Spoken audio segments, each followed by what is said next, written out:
What is up, misfits, one and all, to this episode of... Is this thing on? Ring, ring, ring. Yes, call me skeptical. Jesus was the Son of God? That's right.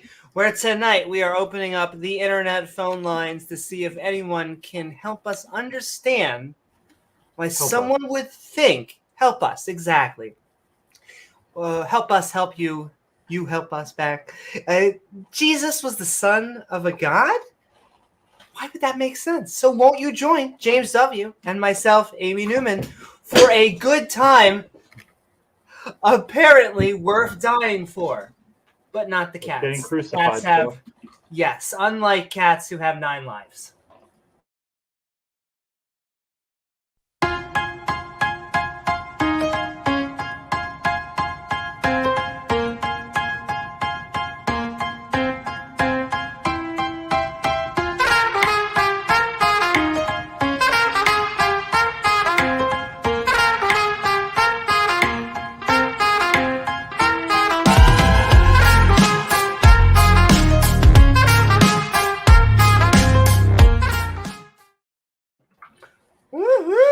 What is up, all you misfits out there? I see a whole bunch of amazing people. What is up, Caterpillar? What is up, I Draw Stuff, and Titan Your Anus, and everybody out there. Duchess of Clutches, Calissa. Duchess of Clutches. What is up? Sending so Binge much Thinker. love to you. Binge Thinker, what is up? I'm kind of a binge Netflixer, but I guess we all are now. We're in the age of streaming. What was last night? Kalisa, what is up? I know that was a spicy, just coming from a spicy debate or modern day debate. So sending love to you. It's an adorable kitten, Duchess.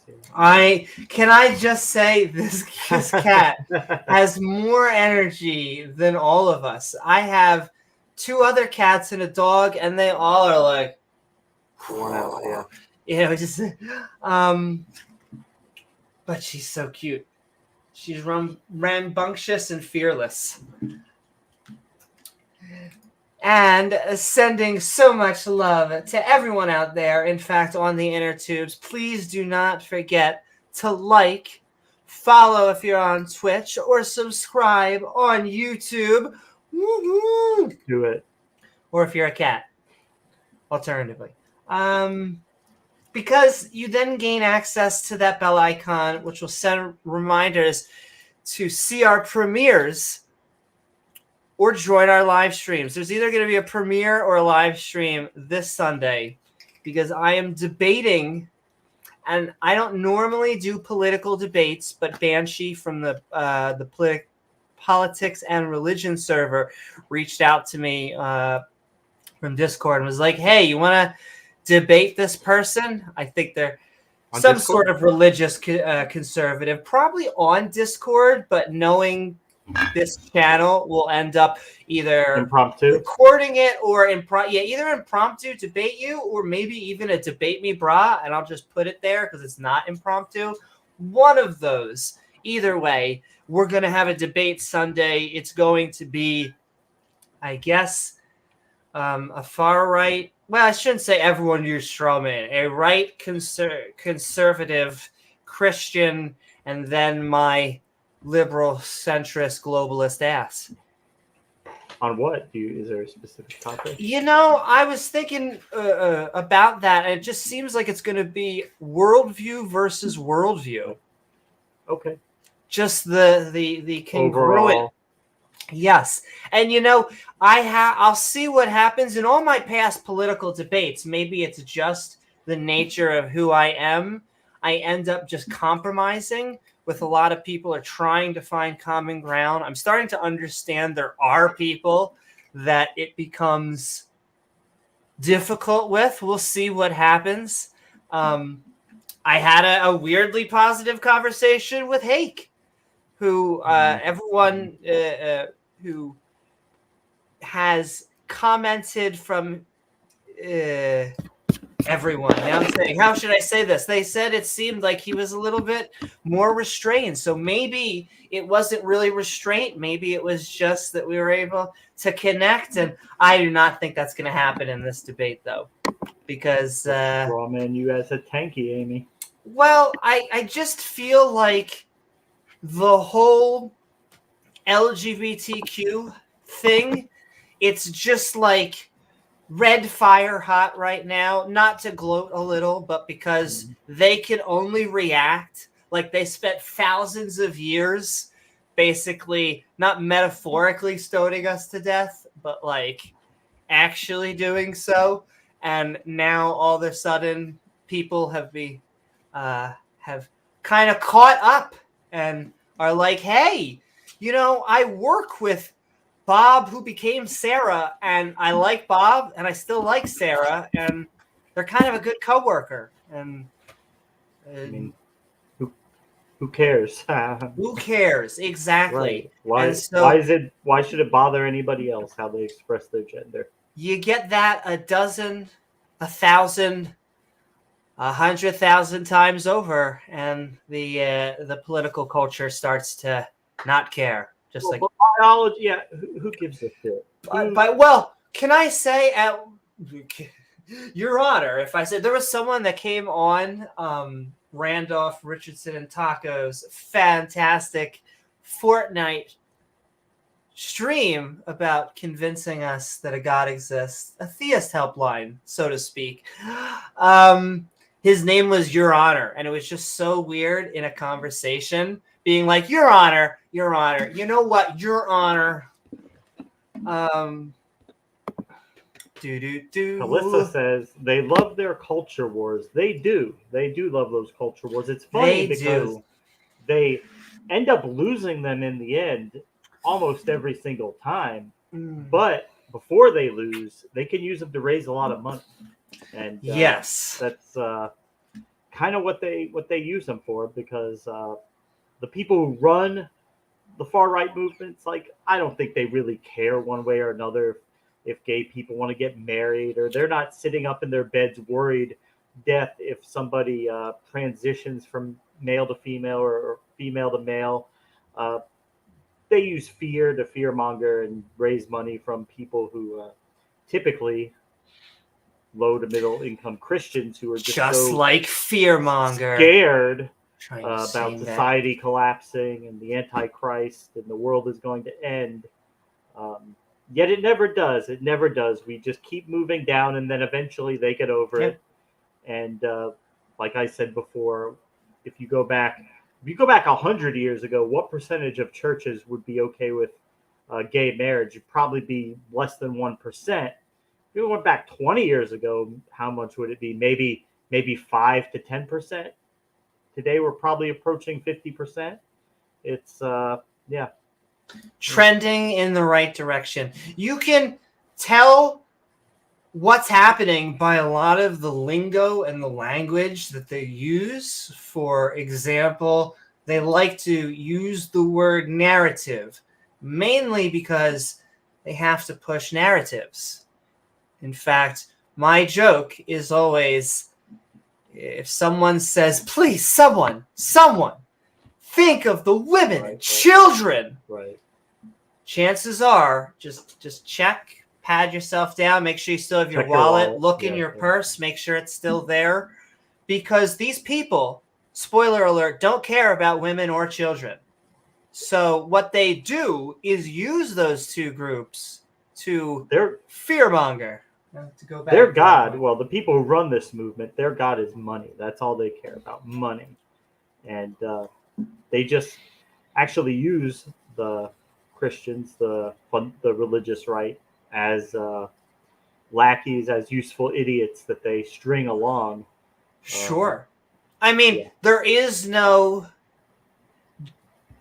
there is connections, but you can separate out economic conservatism and the religious conservatism. I just think that there are some economic conservatives that, like you were saying, kind of were like, listen, we don't like these religious people, but we gotta vote. It's like a 2-party system, especially in the United States, and we're gonna sell ourselves out to religion. Well, look, I mean, for the Koch brothers to go to Americans and say, we want you guys to give us more money, that sounds kind of like, well, you guys already have it all. Why would we want to change something so we give you more? Instead, what they're saying is, you give us power and we will push back against some of these social changes that have got you guys concerned. We'll push back against that. They don't actually push back against it, but they do enact, fiscal and tax policies that benefit. You scratch your back, I scratch my back. Doesn't matter if you are an apocalyptic cultist and I just really don't want to pay taxes. We'll figure out a way to make this work. Well, and because what's the word I'm thinking of? That's the aspect of the 2-party system. Well, what are you gonna do? Vote for the other side? Because they're totally on the other side. There's no, we don't have like special single interest parties like you might have in a parliamentary democracy. We just have the wide left, the wide right. That's it.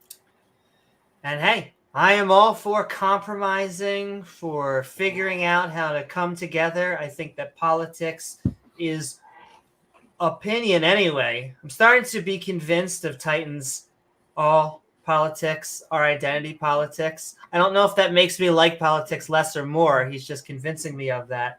And yes, speaking of which, we are about to go send the link into chat. Yep, that's right. We give preferential treatment to femboys. Just kidding. We give preferential treatment to anyone that disagrees with us, actually. And so we kind of don't care if you are atheist or theist, liberal or conservative, come as you are, just not on our sheets. Plenty of real estate right down here. You did, Titan. Or at least I think you did, if I believe so. Because I used to... Sounds like something. I have to ride a very fine line because I consider myself politically incorrect. I consider myself, just saying not trying to use sophisticated language, just saying what's on my mind and wearing myself on my sleeve. However, I find most people that wear that label just try to do that, ironically, to they almost use it like a shield. Like, I'm not insert racist, sexist, blah, blah, blah, blah, blah. I'm politically incorrect. No, actually, you're both of those things. You're saying what's on your mind, and you're this, this, this, this. Thank you for sharing with it. I mean, I don't want to get rid of you. I want to talk with you and change your mind. But, yeah. And all right. We already had someone ask for it, James, so we're going to go. We normally... give shout outs and openings and blah, blah, blah, blah, blah, blah. And we'll keep on doing all of that stuff and ranting about it. However, if you do believe that Jesus was the Son of God, then we'll let you on right now. The concept of God having a son makes any sense. Also. Yes. Which is my main point. I mean, like I was telling James, I don't have an official opening. This is just a call-in tonight. We're just trying to we'll interact with people, trying to get you to convince us. Maybe we can convince you. We'll try our worldviews. But a son of a God. I think it's only something that makes sense if you have already accepted it. Or you are immersed in it from a cultural standpoint, because that don't make sense. There is no connection between guy came back from the dead equals son of God. It could have been any miracle. Any miracle. You can insert all range of superpowers. This person has mind control, thus equal they are the son of God. I don't get why being tortured and coming back is yes. I mean, I think they would say the incarnation, the impregnation of Mary without a human father. That would probably be what would make Jesus the Son of God, even though those verses that seem to refer to a virgin, I'm fairly confident that's been debunked and show that it did not literally mean a girl who has never had sex with a man. That wasn't the original meaning. But another thing that makes no sense. Right. Like, a son of God would have to be from a virgin. Really? It had to be? Wouldn't it be better if it was like, or pure, or whatever metric they're trying to use, if it wasn't just like shot down from like a shooting star, just like boom, Jesus. Oh, well, Amy, that's because if Mary had had sex with other men before, then us skeptics would just be able to say, oh, well, that dude was the father. It wasn't really God. So you see, because she had never had sex with a man, it couldn't possibly be a human being be the father. So therefore, it had to be God being the father, thus being his own father and his own son. I'm just now imagining like the Jesus version of Mari. It looks like in the father results for Mary, Yahweh, you are not the father. And you just see like a guy with a big old beard go, whoa! I'll send you the link, Amy. I'm surprised you have never seen it before. And while you're doing that, I will just say, we see Duchess of Clutches, who I think agrees with us. So we are glad to have her on, and we're going to get her on in a second. However, I will say, we are just kind of biased. It is the topic of the show tonight, at least, to try and talk about why someone would think that a Jesus figure exists. But I will say, we are interested in just any form of God. I mean, from deism on upward. But I also see a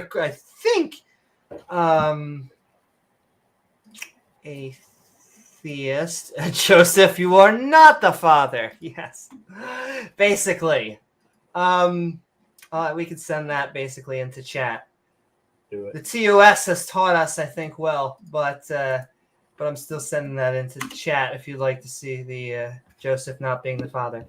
And with that, creation's not ready. He says he's on a call. Oh, he's on a call? Oh, okay, we'll keep on talking then. We got Pat, blah, blah, blah, blah, blah, blah, blah, Jesus. I mean, basically, well, right? I mean, that's what you do when skeptics and atheists are using all this logic and science and saying all these terrible things. You just close your eyes and plug your ears and say, Jesus, Jesus, Jesus, Jesus, Jesus, over and over again. Until all that doubt just goes away and fades away. Yeah. Yeah. And I think we're just going to do, like, really quick shout-outs. And if mass creation isn't... Yeah, and then we're going to get Duchess of Clutches on if we don't have anyone who disagrees with us, because we're going to keep on trying to shout out. Yeah, exactly. See what she has to say. But I also want to send love out there. I see Pat and God equals the square root of -1 and Batman, Doorknob Head, Heat Shield, all of you out there, Guitar Dog, the real Batman, Michael Smith, Mrs. Batman. Well, Mr. Batman is his father, and his father apparently is in the closet. I don't know what it is, but Mr. Batman, it's gonna be okay. Just be you. And if you think I'm straw-manning you, you have told people. People who don't know, like, this YouTube community must be like, do you think Mr. Batman is... Who the fuck is Mr. Batman? But regular Batman is awesome. Just this guy right here. So sending lots of Batman. Exactly. What is up, Ozzy Gold? It was a fun MDD. It was getting fiery. Theism is dualistic. Dualistic thinking causes cognitive. I could not agree more. I mean, that's just one of my little things. I think you'll find that T-Jump and Leophilius and Shannon Q and anyone who kind of prescribes to a physical, naturalistic, material version of consciousness is where the evidence seems to lay. And when you stray upon that, it always just feels like, how special is it? Isn't it so special? It's going to last over here, over there. After our death, the whole universe is made out of consciousness. All right. I get it. Calm down. It's so amazing. All right. let's send some shout outs, though I'm going to keep on putting the StreamYard link if you disagree with us. If you think Jesus was the son of a god, you son of a god, come join us. You son of a something. That was a Mystery Science Theater. 3000. A good show. They edited out God, like they wouldn't say really? God. Like, yeah. Hey, some of the, I wonder if that was a network censor thing. Sometimes when you edit things out, it's funnier. I like to say, what are these people talking about? Because I think it makes your brain do like just a tiny bit of work, and that is the joke, instead of just being on the nose with a curse word.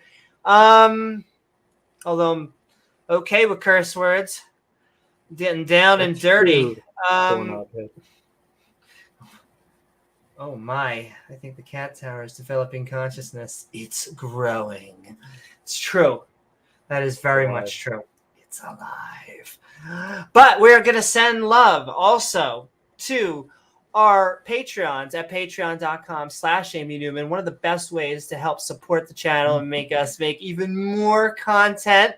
We're trying to cross certain benchmarks, and we're offering unique perks for you doing so, as well as our channel membership. One of the best ways to trigger young Earth creationists, because our badges just evolve. It's like this weird little thing where just slowly over time they accumulate into other things. They gain information. That's like the thing that triggers them. I can't gain information. Hannah Starbucks Girl from Twitch says Jesus is fake. I would agree with that. Definitely. Jesus is fake. Yeah, that's James. I would say James, and then our brother from another mother, Oz. I wonder if Jena probably, she's probably a mythicist, but I'm so against this prophet notion. There are no middlemen with God. There was no Moses, no Adam and Eve, and no Noah. So if we throw all of those away, it's like, what are we even doing here? Why are we even having any of these religions? And the answer is money, power, control. It's like a grab bag. Sending love too. And speaking of which, our amazing supporters and super chatters and all the amazing people who support us, including James Wolfe, as we howl at the moon. We kind of do late night podcasts. And so sending love to James Wolfe. We're kind of known for that, yeah. Sending love also to Senator Cato. Thanks, Cato. As we separate church and state, that also triggers them. And also sending love to the fabulous, amazing, the one and only Rachel Holland. Thanks, Rachel. Who reminds us that you will not often get a belief system that will defend slavery as being moral beyond religion. There you go. Hard to square that circle without it, yeah. Yes, unless you're wearing pink fuzzy cuffs. That's the only slavery we do allow. However, if you're trying to own people as property against their consent, you're a bad person. I don't care if you think God told you so. Anyway, sending love, Rachel, sending love to Dale Pastel. Woo! Sending love so much to Dale, reminding us we're looking for a little bit of empirical evidence. Not a lot, just a little. Just like, if you think that we're cheating for asking for empirical evidence, you should probably question the notion of an all-powerful God. Of course he's all-powerful. He just can't do this, this, and this. Oh, okay. Is there any logical contradictions in any of those things? Well, no, but like, he wouldn't do it anyway. Oh, okay, cool. Sending so much love to Dale Master. Sending love to Chris Disciple. Sending love. We do have skeptic theists out there. Sending love to them. We are the skeptic and ranting community. So if you are looking for a home to challenge beliefs as well as challenge others and get back and forth with some love, sending love to Chris Disciple and the whole skeptic and ranting community. And then the three, last but certainly not least, we are sending love to Abcdeig, reminding you that flat earthers and young Earthers, they're generally almost always in the same category. They don't have to be. They are non-overlapping magisteria technically. However, it's just funny. They correlate. Well, just every flat earther I have ever debated, it's always been like, we're going to talk science. Oh, really? Okay, that's cool. But like, why do you believe all this? And you just poke them and they're just like, oh, of course it's because you guys and all you heathens don't want to believe in God. You're like, wow, that was a lot of helium in there. Yeah. Why would all the world governments be conspiring to hide the fact that we live on a flat world? Why are they Jesus, James. Yeah, they all hate Jesus. They all want you to cry. They're all working for Satan, yeah. Exactly. By the way, can I just put out there that, like, pound for pound, if Satan seems to have a better works program, speaking of works programs, it just seems like Satan has a better HR department. He has better outreach. I'm just putting that out there. God has really difficult communicating. He needs, exactly. I feel like he just needs like some sort of social media manager, because I think I'm looking here. You haven't actually updated your resume. It says in thousands of years. Well, yeah, you're gonna. Oh, that's why you get the mafia boss mentality. The boss doesn't care what you think of him. The boss doesn't care what you think of his. James, shit. Do you know how much love I'm about to get beat out of you? It's going to be so fucking much. You don't want to mess with the boss. You don't want to piss him off. He might break your legs. Exactly. And just sending love to all of our atheist brothers and sisters. I was watching a King Xerxes film out there. I think he recently, a stream, I think he recently joined our little Call a Theist club. But, and now I'm forgetting, just the mafia boss is just, he seems like, I don't know, a little bit of a dick. I actually seems like if you have to hold someone high, belief. Now I remember, mafia boss. The actual like qualification for getting into heaven is often not works, not being a good person, not like loving thy neighbor, getting forgiveness from them. No. What is it? It is one and only thing, James. Belief. Belief in God. It doesn't matter how horrible you are. If you have justified true knowledge or belief, I guess, because they kind of say when you don't have evidence, the skeptic ran his finger along the doubting Thomas was able to feel evidence and kind of feel Jesus up. Nice tone, abs. But it's actually the people who don't have evidence who are more blessed. Heat shield. Oh, you're seeing, yes, very much specifically. I have been since I was a child, I have always just been a fan. Do you mind, Baby Yoda? Oh, thank you. He's a great guy. He's always likes to hit the old ball around, throw the old club. And, I have always been just a fan of the local team. They've been an underdog since the beginning. I've been supporting them, of course, since the beginning. And one day, they're going to take it to the top. I'm just saying. They're going to go all the way. We could go all the way. We could go all the way. Oh, here we go. Now we're getting closer. Yeah, Titan's telling him to call in. We'll see if... That's right, baby. We'll see if we got that link. In fact, it's... I'm going to pull that card. It's your duty. You must share the good news. I know a lot of streams are like, if you don't come on, you suck. And we won't pull that. But I want to pull like don't you want to share the good news? The gospel is here in our hearts.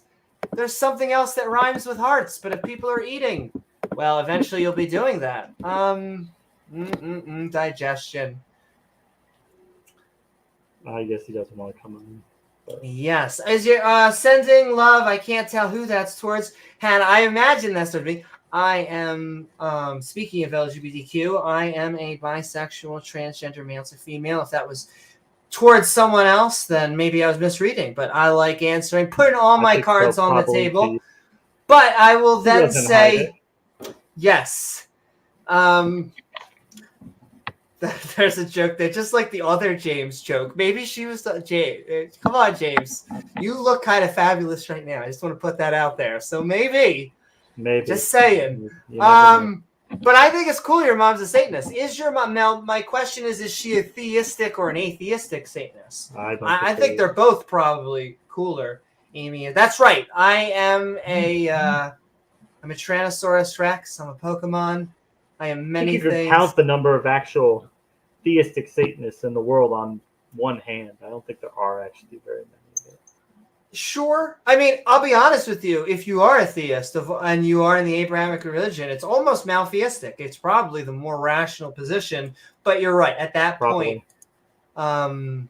yeah, he's just might as well join Team Satan. Oh no, she never tell me what kind. Interesting. Well, we tend to like Satanists around here, not because we're being edgy, tip your fedora, oh my God, you hate Christians, but because the majority of Satanists are just rational people that are trying to be Satanists for a political reason that I have found has been highly successful. So, for example, when you have a lot of these statues get erected, and they're like, don't you like religious freedom? Don't you like freedom? And yes, we all like freedom. And so what the Satanists do is they're like, hey, speaking of freedom, we're going to put up like our Lord and Savior Satan right next to yours. And so if you don't mind, you're not. See, I don't even remember the context, but probably that I'm wrong, but she is one that prays to Satan. I mean, hey, we don't believe she's actually talking to Satan, but he does seem to be the nicer guy. And in a second, we are going to bring on Duchess of Clutches. She's been waiting patiently, and we've been trying to net ourselves a creationist, but a Christian, really. You don't have to be. I mean, you can even be an old Earth. This time, why do you think Jesus is your Lord and Savior? I always think that language is creepy. But you do you, boo.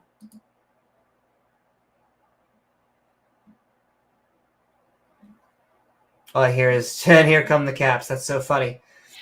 That I will say, Rudy, that when I do see that, I go, Jesus, set me free! But I get you. You're excited. Okay, but set you free from what? And can I tell you something? Let me just give you a prediction. But I want you to tell me your story. But, this is how it almost always goes. I was in such a really bad place. You don't even know how bad of a place I was in. And then at the pinnacle of that bad place, someone or something reached out to me. And this is what pulled me from insert bad place. And now I basically need to dedicate my life to insert whatever this person or ideology, if it just happened to be a Christian during that bad time, it's like, well, I better adopt with this person. But that's where it always is. What it's almost never, I'll give you an example why it's almost never the opposite. It's almost never like, oh my God, I was in such a good place. My wife loved me. We were getting just millions of dollars and just, you know what? Jesus just found me. He found me in the back of my gold trash can. And it was like, that almost never happens. What it almost is someone reaches out to someone in a moment of weakness, emotional weakness that we all have. That is all understandable. Bible says it's easier for a rich man to go through the eye of a needle than to go to heaven. They're saying that if you're rich, you probably don't need God. So, it's mainly for the and that's people. Where it seems to be. It's true. It tends to be when you have not a lot of technology, access to information, and money. Religion seems to creep in. Interesting, she said. I mean, if you look at Anton Levy's Satanism text, I mean, I agree with his Ten Commandments. Way better. Just like you should be respectful of all people within limits, as in you should be self-defense, but then if someone you should be able to defend yourself if someone attacks you. But that doesn't mean that you. It's a little bit. I find more nuanced, though. I'm still not a Satanist. I don't think there's any. We can. Yes, let's get Duchess on. He's been back there for a while, and no one else is coming in. So. And we just want to send so much love to Duchess of Clutches for waiting. We keep on saying it. It tends up being the skeptics and the agnostics and atheists and pagans and all. They wait. These creationists, we can't net them. Nonetheless, we're going to keep on trying to. And we're going to bring on an amazing person. Duchess of Clutches, we are calling me skeptical, and you are going to be our first call on Jesus was the Son of God.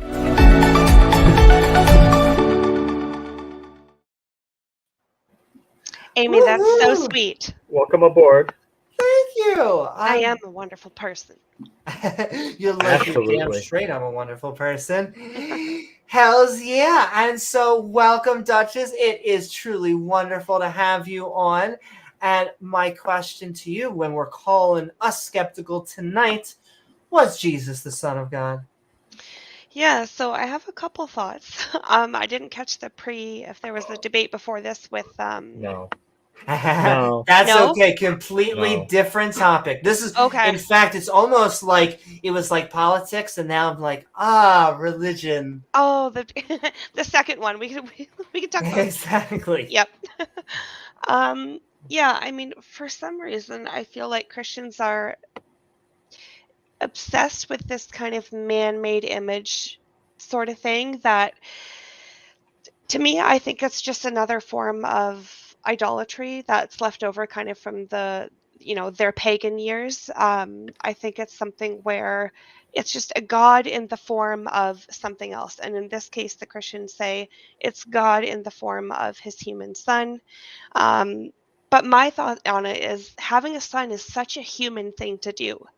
Having a kid is such a human thing to do. I feel like the traits of the Christian God are so petty and so human. There's jealousy, there's vengeance, there's rage and spite. And yes, you can argue, there's the loving aspect of things as well, which is good. And every once in a while he's loving. Every once in a while you get some love. Yeah, no, exactly. I think like the only way Jesus could have been the Son of God is if God were a woman. So that is my spicy hot take. And she is a woman. She's Catherine Zeta-Jones. And that's my whole take. Okay. I may have just converted. There you go. I got you on board. I've converted you. But now I'm a member of two religions. I now worship. I used to say Tom Petty before he died. Okay, now that's another person worthy of worship. Like I said, anyone that's going to tie you up into pink fuzzy cuffs, that is worthy of worship. There you go.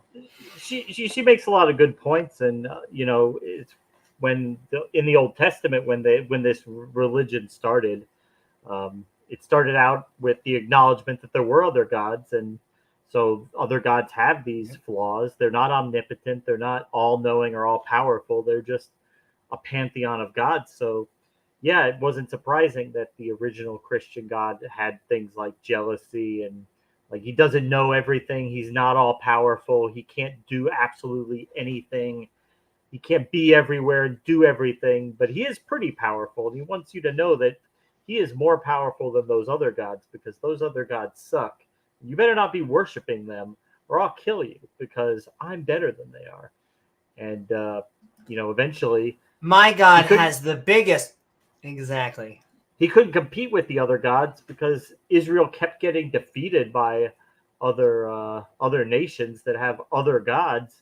And for a while, they used the excuse, oh, well, you guys just aren't worshiping Yahweh enough, or you guys, maybe there's some people among you worshiping other gods, so therefore Yahweh's not, he's punishing you guys for that. You're not devoted enough to Yahweh. And then eventually they just said, well, you know what? Those other gods aren't even real. It's just Yahweh. You're stuck with him. Suck it. All the others are myths, by the way, but ours. All the others, yeah, they're not even like real. Those people made them all up. Yahweh's the only real God. Also, Duchess, like every time I try to explain this to a Christian, they think I'm joking. I guess like there has to be a side of me that is to some degree, and yet there is a completely serious side of it. When I think of a son, when I think of the son of a god, I think of a sitcom. And I really, like, it kills me on the inside. What do you mean? Like it just, imagining a god having a son, like it doesn't, it is not divine to me. Like you were saying, it is the most human thing ever. To me, I could not agree more. It's like, welcome to Yahweh and son. And so it's like, you have like God over there with the long beard. You have Jesus over there. He's got his hat tied over backwards. Amen. And so, yeah, it just seems like a weird human thing for a god to like have to pay alimony. You know what I'm talking about? All right, Amy, let me explain it to you one more time just so you can get it. Oh, how many times do we have to explain it to you, atheists? Okay. So you got God, you got Jesus, and they're in heaven, and they wanted to give people an out for their sins. So God the Father, he stayed in heaven, and he put Jesus on earth. Okay, now it says in John 10:30 that I and the Father are one. So that's just God is Jesus, Jesus is God, and Jesus who actually stayed in heaven, God went on earth, and Jesus stayed in heaven, or God stayed in heaven, Jesus went on earth, and they were both, you see, in heaven and earth, but they were in neither as well. Okay, and it further goes on to say in John 14:28 that I go unto the Father, for the Father is greater than I. So the Father, who is the Son, is greater than the Son, who is the Father. James, you actually have that wrong. That is actually a translation error. It says, for I am the Dada. Oh, my mistake. Yeah, Dada. Yes, but continue. So God is greater than Jesus. Jesus is greater than God. God's greater than himself. Jesus is greater than himself, who are both, I guess, greater than the Holy Ghost, which is also himself, Jesus, and God. And then so Jesus dies on the cross and he descends into hell. And of course, we know from the Bible that hell is where God is not. So Jesus, who is God, goes down to the place where God is not. So it's no longer hell anymore, but it's still hell. You see, it's hell, but it's not, but it is, but it's not, but it still is. And then he ascends up and he takes the right hand of the Father, who is actually himself the Father. So God takes the hand of Jesus. Jesus takes the hand of God.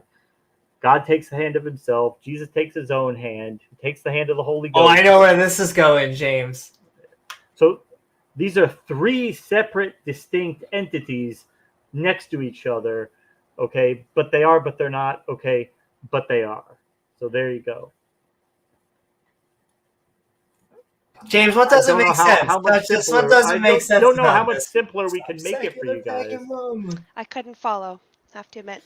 James, can I ask something about you said at the beginning before I got on about the camel and the eye of the needle and the rich man and stuff like that? Yeah, go ahead. I mean, I'm not a theist by any means, but I always took that to mean, or to kind of signify this sort of Christian virtue that preached a lot of charity, goodwill, be kind to the poor, that kind of thing. And maybe we're thinking that the rich man has been corrupted and therefore that's why he can't get into heaven. I don't think it was meant to say they're so rich they don't need God. But I always took it to mean...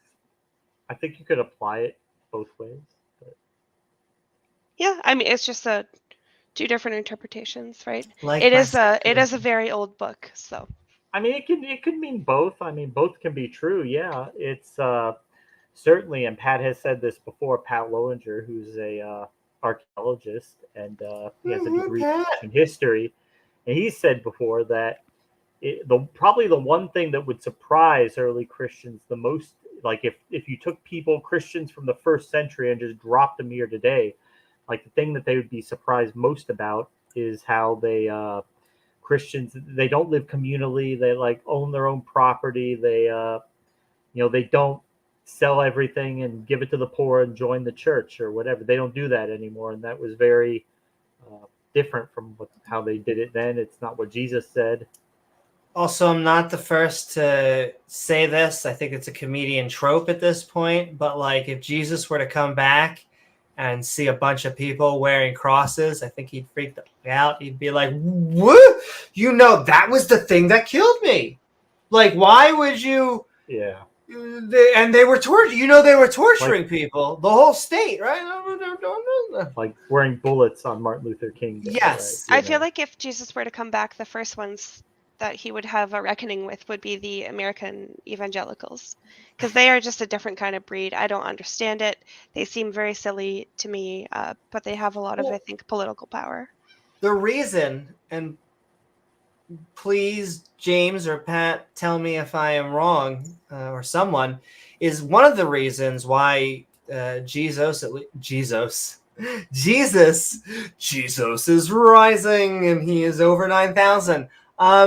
One of the reasons why they killed Jesus is because he would not give respect and give patronage to the other gods, which in a sense is like saying that he was pissing off the fundy religious people of the day. I don't think it was necessarily that.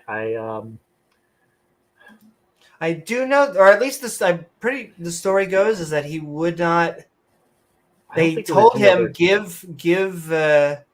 I think it was because he claimed to be God, or he claimed to be the king of the Jews, and the Jews said that their king is Caesar. Sure, but I still think he wouldn't give like either money or respect.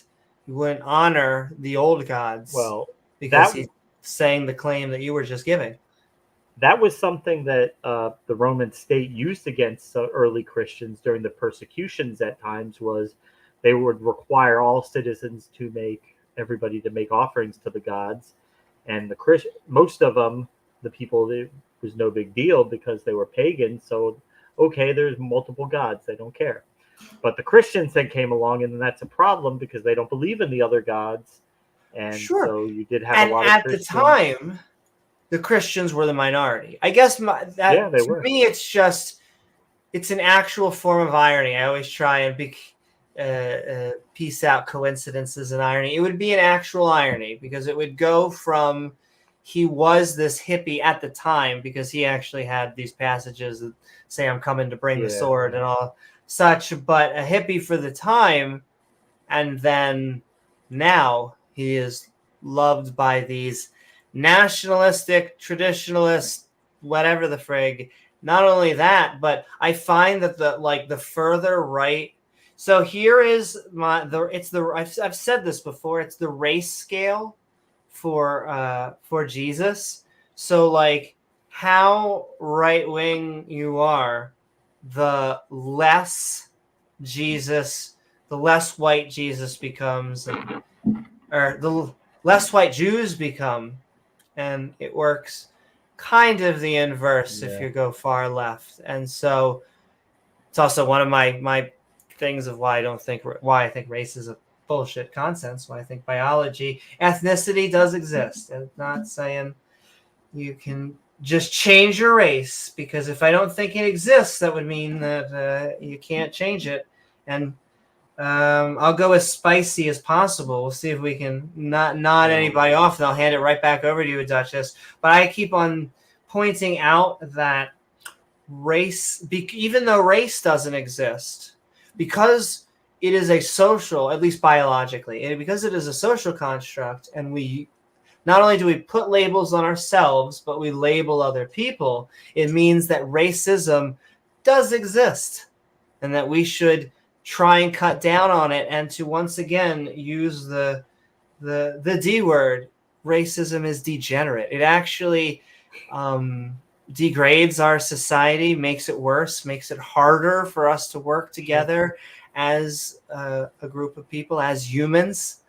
It also comes from a lot of people who don't even, if you're going to be a horrible human being, at least accept science. Don't be racist and then tell me that we didn't evolve. Tell me, Jesus, the double whammy.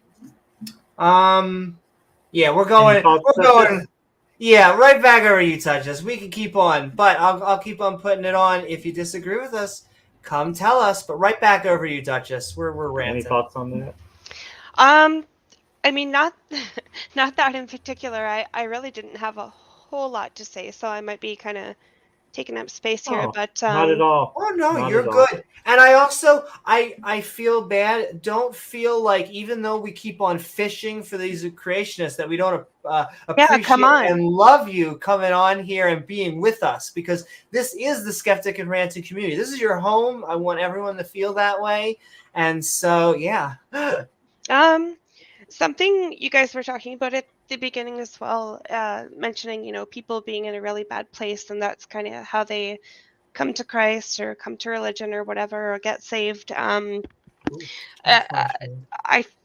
me, that kind of breaks my heart. I guess more of a comical example of it would be, you guys have probably seen Religulous, the Bill Maher movie. Oh yeah. And there was that one part where he was in that trucker's chapel, that trucker's trailer, and this guy was telling him how he came to Christ, and he said, I used to be a Satanist priest, and I was a pimp, and I used to go out, with all the women and all this stuff, and then I found Christ. And it's like, well, it just, you have to be in such a bad place, I feel, for turning to religion to be a viable option for you in your life. And I think there's a reason for that. Why it's never, like I said, almost the opposite. I mean, just because I said it, I'm sure someone's gonna join and be like, I joined Christianity because I became a billionaire. But generally speaking, we've heard story after story after story of just like, you wouldn't even believe how horrible of a place I was when all of these people started love bombing me. And I'm like, no, I think I would actually. But I mean, it's the same. Once in a while, you just I mean, typically it is, but you do have people who are very wealthy who find themselves in depressed places or bad places. Sure. Due to we all do that. No one's not susceptible to it. Okay, everybody can fall into that.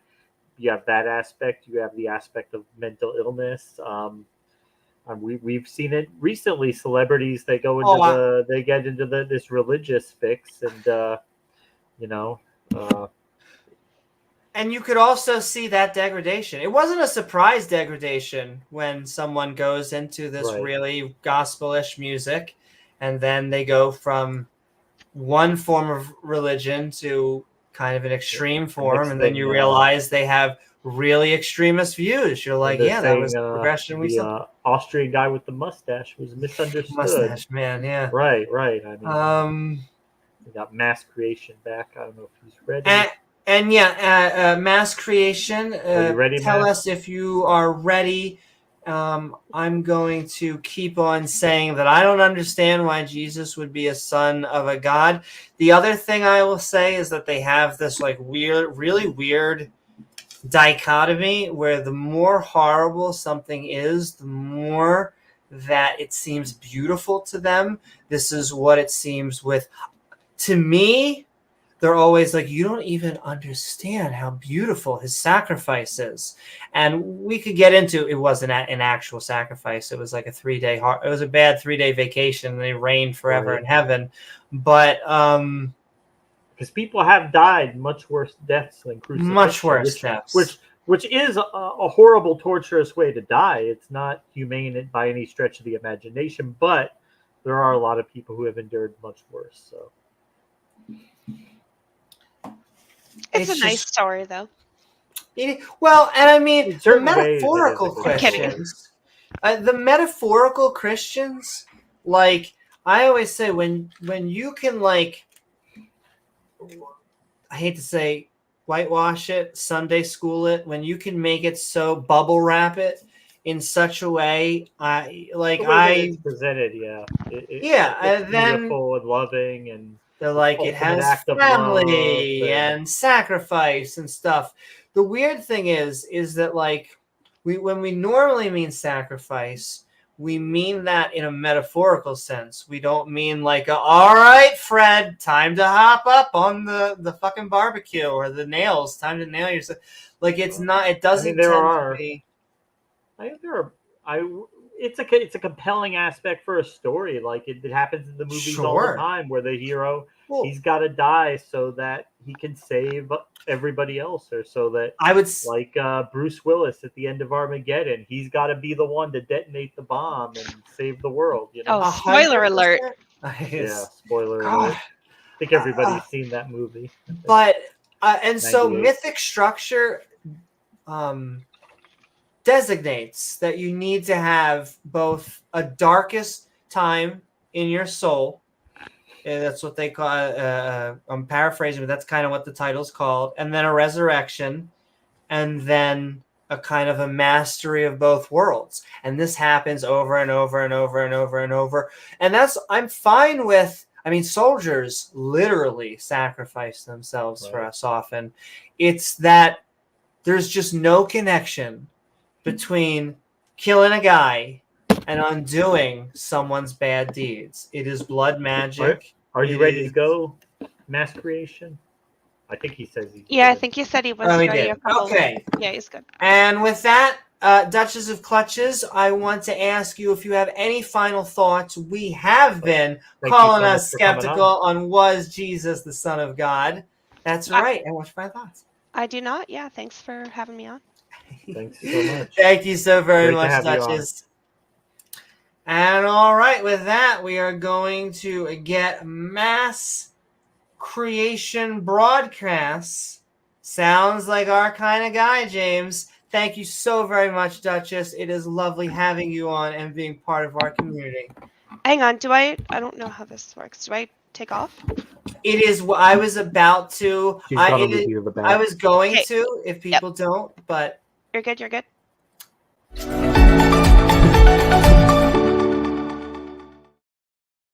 Woohoo! What is up, Mass Creations broadcast? We are calling us skeptical on Jesus was the Son of God. I hope you're doing well. And what are your thoughts? Hello. I want to say before that the way my audio is set up is I got a loud sound before I got in, and everything else is very quiet on the headphones. That is okay. Yeah. Can you hear us? But I am catching you. Okay. I would like to know first, though, what exactly is the problem you're having, because I don't want to judge it on something I'm imagining you believe. Sure. I have a problem with the notion of prophets right off the bat. I find it weird that an all-powerful God would have one-on-one conversations with just select people. I find the notion of a ritual human sacrifice, even though technically it's a god, I know, but just killing a guy and then assuming that undoes the bad things that you did or we did, it makes no sense, at least from like a logistic standpoint. And then the evidence that they give for actually why he rose from the dead, in my opinion, is evidence why he didn't rise from the dead. And so, like, you would expect a guy who actually rose from the dead to go back to preaching for a long time. Like, I'm now living, I'm going to go live my best life. This is amazing. I am Jon Snow. And now I get to go, not spoiler alert, but apparently not be the king. But who knows what it'll be in the books. And so it's like, I don't get the whole package, the whole thing down. And we can go even further on literalistic things. There's no need for a sacrifice when we know Adam and Eve isn't real. The Jews weren't looking for that type of Messiah. It still seems like an X-Man superpower to me. James does it. I'll hand it over to James. James is a mythicist. He does not believe that that Jesus exists, which would mean that maybe an amalgamation of people, or at least a charismatic prophet. You know, Paul had a lot of motivation for creating a religion. Him and Peter, technically everyone, I get told by the Christians, everyone saw Jesus rise, but only Peter says that everyone saw Jesus rise, and then Paul, who I think never saw Jesus. I'm convinced Paul had a hallucination or something. I don't believe in visions, and so I know that's a lot, but like, yeah, I have a lot of problems with I am Christianity. taking notes. That sounds good. I'm a note taker too.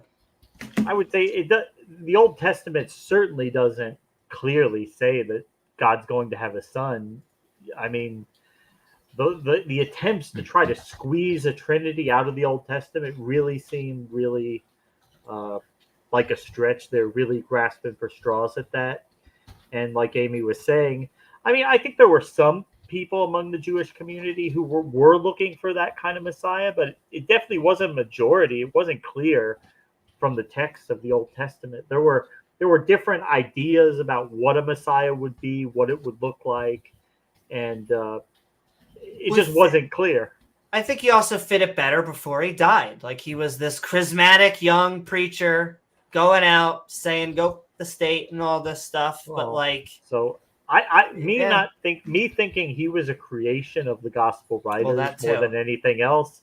I think that it was a sect of people in the Jewish culture at the time who wanted to try to retcon shit, who wanted to try and make some changes to some things in the Old Testament they didn't like. And well, if you order to change the word of God, you would basically need to have a God to do that, right?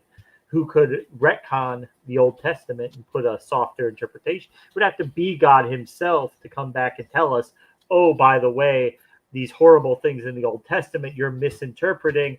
Don't stone people for adultery. Don't kill people for breaking the Sabbath, things like that. And it just snowballed from there. And people actually thought this person actually existed. But that's probably a lot for you, mass creation. Go ahead. Tell us what you think. Okay. So I will start with the part on when you said that the Old Testament didn't clearly say that God would have a son and everything else on that. I'm going to ask you on that. Why do you think it would need to be clear, and in which sense would you understand it to have been clear? Well, if he said, I will have a son, or I will come down myself and be a sacrifice to myself, I mean, I just don't understand why does it always have to be this game, like these riddles that we have to solve and figure out? Why can't God just tell us exactly what he wants of us, exactly what's going to happen? Why does it always have to be cryptic in a game? And, you have to connect all the dots. And then if you get the right answer, you get to go to heaven. I don't understand that. You're both atheists, right? Yes. Yes. I find weird that atheists would have this kind of objection because it sounds really self-defeating. Something I hear atheists say fairly often is the thing with the sheeple. We just follow God for like blindly, and the kind of expectation you would have when you want God to present things clearly, as you say, would result in exactly that kind of person. Like if you were given from God like clearly as you want it right now, and you hold up, I'm trying to formulate. Okay. You just follow that. That would be exactly something which is usually criticized by atheists. I'm just trying to understand your point, as in like you wouldn't expect that from God. No, actually, yes, yes, for that too. Because he would be commanding us, this is what's going to happen, this is what you will believe. But why can't God just come down and talk to us? I mean, the thing is that he can. It's just that it's better that he wouldn't. Why? And from I try to say how I understand it, is that it forms a wrong orientation. It's better for us, for our development, both physically, intellectually, spiritually, for there to be things we figure out ourselves with knowledge from what we deduce from God. So, but it wasn't always that way, because there was a time where he would come down and talk to people and interact with people, and but also he just stopped. Not only that, but what is the benefit of us having to figure it out? Because if that means to me that there's going to be a lot of people that are going to be sent to, I don't know if you believe in hell, but it seems like that is a weird pipeline, because that means that there are going to be people who genuinely try to figure things out. They end up not do it, and then they get tortured forever. I don't know if that's your model. It's like a high-stakes game of chance, like this celestial casino where, if you roll the right numbers, you get to go in, but if you don't, you're screwed. Yeah, it's not. I don't understand how to be in the cauldron of actual fire with burning forever, and devils as they are depicted usually in fiction and in creepypasta and on Dark Matter 25 and so can I ask, are you an annihilationist? I don't know what it is. An annihilationist, it goes comparison to hellfire. Hell, in essence, is being removed from God. It means that we don't exist. Heaven is, everyone's in the party in heaven, but like we get annihilated. We get sent to we get burnt up, and then we're gone forever. It's the fire pit, but that just eliminates us. There is no forever and ever and ever torture chamber. No. For the forever torture chamber, not to be too on the nose. No. Okay. I'm from neither model which you presented. Okay, well then I don't want to straw man you. My question. Of course. I wouldn't have taken you for the kind who would. Well, thank you, and I mean that. We're just trying to steel man you, if anything. Exactly. So top level, do you identify as a Christian? Yes. Okay. Do you identify as a denomination? My story is a bit complicated with some real life stuff, but probably Catholic would be best. Closer to the Catholic Church? Yeah. Okay. So you're a Catholic. Do you believe in heaven and hell?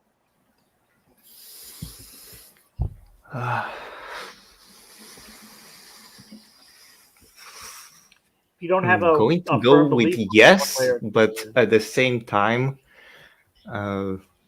it's it's not how they are portrayed. Like on TV and stuff like this. So Okay. there Sure, are how is it? divisions of the world. There are things in the way the system design by God works, in which something can be called heaven, which exists, and which something can be called hell, which exists, but they are not like cloudy sky and fiery cave. Okay. Okay, that almost sounds kind of annihilationist, but maybe it just has a bad connotation with that word. Also, Yeah, what's up, Randolph? So I believe that it's a bit vague on it, which is yeah. it It's follows really hard to explain because the way these concepts are known, the stereotypes of them are very inaccurate, but Sure, well, I the think label is good. Yeah. I think we get most of our ideas of hell from Dante's Inferno and kind of these plays a post-hoc big part in it. narratives and stories and fables that get created after the fact. But so you are Catholic-ish, and Yeah. can I ask, have you ever been atheist? Yes. Really? From about I don't know, 15 to 20. From when you were about 15 to 20? And then, can I ask, what convinced you? What convinced you otherwise? I'm going to go with personal revelation because that's best explains it. So you had some type of revelation or vision or experience that convinced you that God was real? Yes. Do you care to go into that, or? The thing is, it's related to.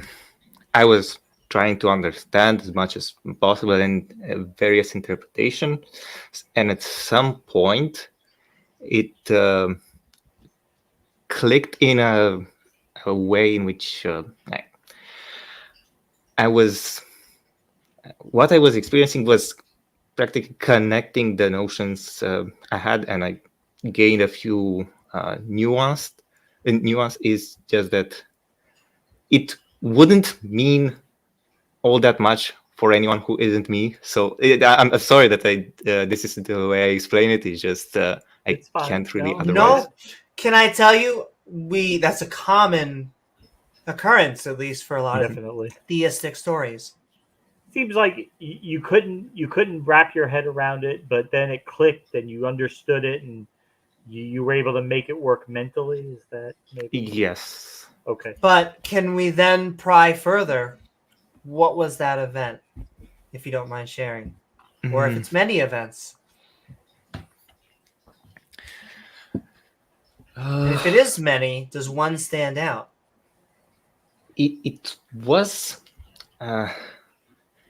like seeing a movie of the notions I had coming together. It's just that in the same way I'm talking to you right now, you have to know which notions are accurate and which are inaccurate, and so on. So I can't explain you everything that I know. I just can tell you how things are inaccurate or not. So yeah. I can tell. I sense hesitancy because you don't think that your reasons are as strong, if you were to say them out loud, as they are personally for you. Now, I don't mean to put it so long on the nose. I am hesitant. It's just that I am hesitant because I don't know how to make you understand without knowing what you know. I understand that. Yeah. Okay, I understand. Okay. I'm trying to that everything that I say is both true and unobjectionable, and depending on the conceptions you have, you will have some objections, and I'm trying to avoid those preemptively. I guarantee you we'll probably have objections either way, no matter how. Yeah. I mean, the thing is, I believe that you don't. Sure, we don't what? And I'm going to go on. Do you know the the concept of the trigod, which is I'm not sure if Epicure described it. It's just that he described it as a paradox. The Trinity? The triune God? No, Yeah, no. The Epicure's paradox or Epicurean paradox, the one with the omnis, the omnis. Like how God I is am aware omnipotent, of omniscient, that, omnibenevolent. I'm aware of the inherent paradoxes that all three having would. So, like, he can't be all powerful and all good, because if he was all powerful and all good, then this world would be all good. And so he at least isn't one of those. He at least isn't So all goes the powerful or argument. all good. Yes. And I guess, and once again, I guess I'm trying to see where we really disagree, because I want our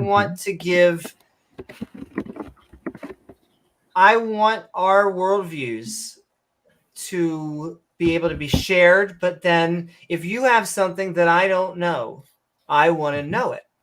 And so I guess I'm going to keep on pushing. Yeah. Why do you think that Jesus was as good these would Son take of God? a long time to explain. But Sure. Yeah. And I have less than half an hour remaining, which I can be here. So yeah. Oh, you're good. And so we go 20 to 40 minutes for every person that disagrees with us. We give like 10 to 20 minutes for people who agree, and we try to go 20 to 40 for people. We actually give more time. But that sounds just great. And we have Michael Smith behind stage afterwards, but we're actually sending love to him. But we are doing fantastic. Like I said, you can actually be spicier. Because can I tell you something? Yep. That James and I think I can speak for him in this, is that we actually think that we do this because we actually think, not just because we want to make people laugh, not just because we want to build a community, because we do. Those are probably our two main objectives. That's important. But in order to make people laugh and in order to build that community, James and myself probably view this as outreach to theism, to theists, as we are trying to help them escape theism, and mainly the major ones of the Abrahamic religions of Judaism, Christianity, and Islam.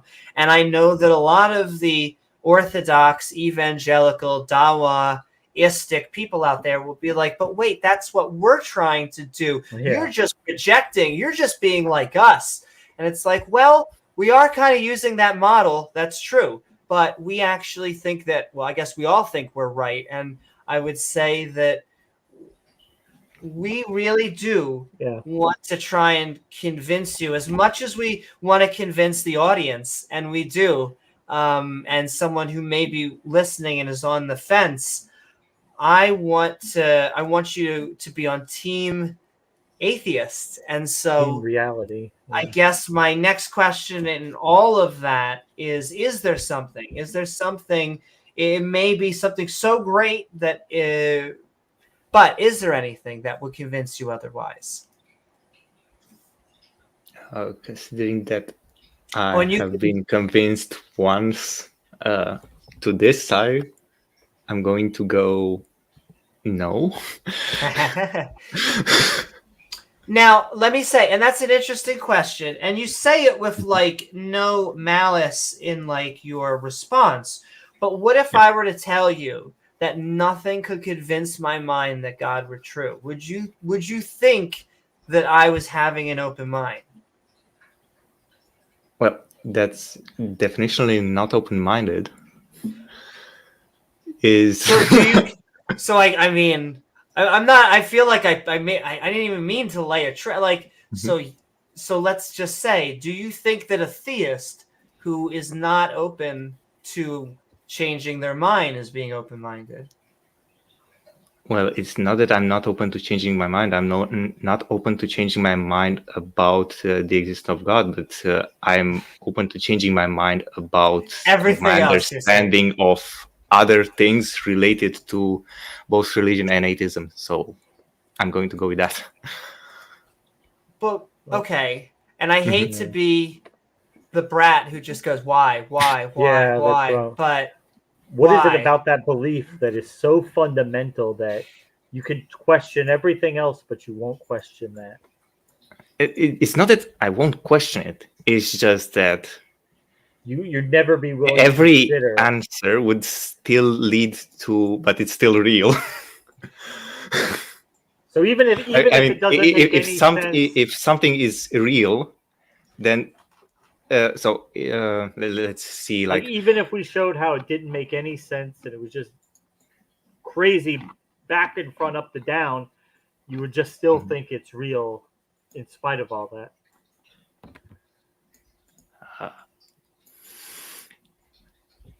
For it to not make sense, it could just mean that you are missing something which, in the absence of, it doesn't make sense.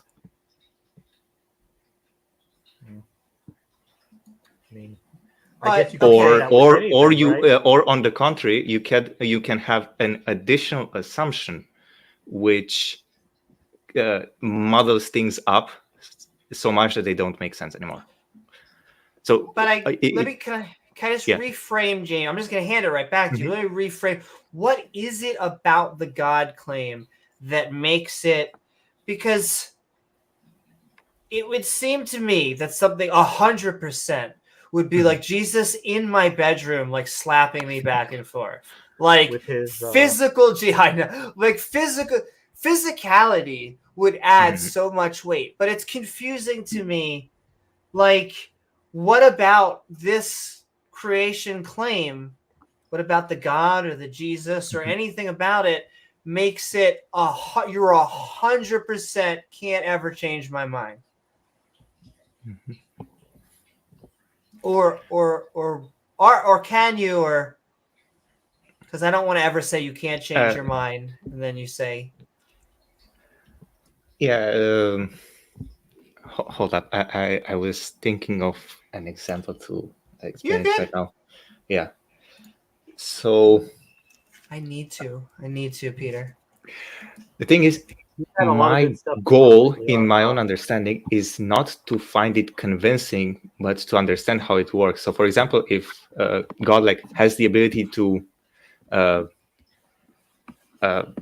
remove his own presence out of anything we can interact with, doesn't mean that he stops existing, because he would still have the ability to interact with it again. So yeah, even absence of anything physical, as you said, like evidence of I agree with you. It sounds like what you're saying is God may not show themselves physically and still exist. I agree with you, but what I'm asking you, I really actually want to get down to the personal. What is it? What happened? I hate to say what happened to you, but I don't know what other way to frame it. It convinced you beyond a shadow of a doubt. I mean, 100%. That is your own mother at that level. I mean, so what is it about that claim that has convinced you so strongly? Because you could say the same for any religion. You could say that those gods have just decided to hide themselves, and it just looks like they're not there. You could say, oh, maybe the ancient Greek gods were real, but they've just decided that they're going to hide themselves and they're not going to show up anymore, but they're still real. I mean, you could do that with anything, but what is it about this Christian God claim that you find so compelling? Yeah, something funny, since you mentioned the polytheistic religion. Basically, paganism and everything like that. The concept of God in there is qualitatively different from the monotheistic God, because the way I've joked around with someone is the Zeus and Ra and Odin. They're like Marvel superheroes.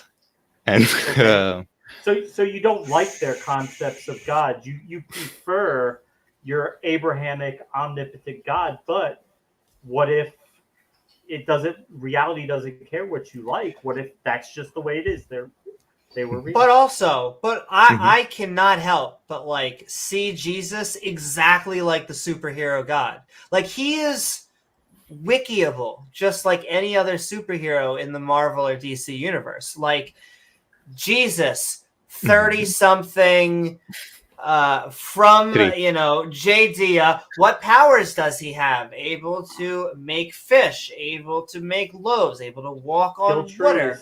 It like an actual specific power set that you could put in a video game or a movie, or like. And also, I'll give you the chance. I just have to also say thank you so very much, Disciple Day, with the $5 super chat. Just saying hello and sending some cash. Thank you so very much, Disciple Day. We know that Disciple Day is a skeptic theist out there, so sending love to Disciple Day and the entire skeptic and ranting community. Thank you so very much. Sending love, Disciple. Oh my goddess. I couldn't have back to back. I guess give us just one more second with Doorknob Head for $5. This super chat will self-destruct when it gosh darn feels like it. And once to, you watch and see. Hashtag profits are us. Also, profits make profits. Just putting that out there. Wait for it. Yeah, a little bit. Inspector Doorknob Head. This message will self-destruct. Yes. Thank you so very much, Doorknob Head. Thank you, both of you. Thank you so much, Disciple Day and Doorknob Head. You guys are amazing. And yeah. Profits are us. Hashtag. Right back over to you, Mass Creation, and all that. It's nice that you're very nice to your donors, and it is nice. We appreciate our donors, our subscribers, our viewers, and people who come on to talk to us. Okay, so to continue a bit from what you said of Jesus is wikiable. There's one of these abilities which I never heard atheists talk about, not when I was an atheist. And he can get spots out of whites in the dryer. I mean, he's Jesus. He can do anything. I'm sorry. What was the power? Did you? Are you familiar with the chapter in the Bible which talks about the Transfiguration? The Transfiguration. Yeah, it's element of the luminous rosary. I think the Transfiguration is the fourth luminous mystery. Like he turns iron into gold, kind of thing. No. That would be a transformation. The Transfiguration was when Jesus showed to, let me remember whom, Peter and Paul, maybe, his divine face. And it was present through the transfigured face of Jesus, also Elijah and Moses. That's when Jesus showed himself in divine form to them. Oh, I was getting really excited. Jesus sold himself into. Oh, okay. Hey, not kink shaving. Whatever he's into. Yeah. I mean, miracles are always odd to me because the cool miracles happened thousands of years ago, and now the ones that happen are all like rare events. Like it's like I want cancer to go into remission, but it's always like my doctor told me that cancer would never go into remission, and then it did. Exactly. Did you have? Did I? No. Randomly, my brother did have cancer. And he got over it. He fought it because, which is crazy. He's my age now. He was right now my age is when he had it, but he got over it. And And yeah, thanks, science. May he be well still. Exactly. Slicey Slicer, what's up? Where were we? I'm not sure. Trans. No, I see that you're unfamiliar with it, so it is I don't not a think we can- superpower that I am. I guess it's one of his less famous superpowers. It was fairly close to the crucifixion. Can I ask, is it his finisher at Vegas? No. His finisher, I'm pretty sure it will be at the Judgment Day. So. Oh, okay. I was gonna say the coming back from the dead thing. Yeah. But okay, Judgment Day also works. But I mean, the only evidence that we have for this, right, is that it's written down, right? And the thing about writing things down is you can write anything down. You can write literally anything.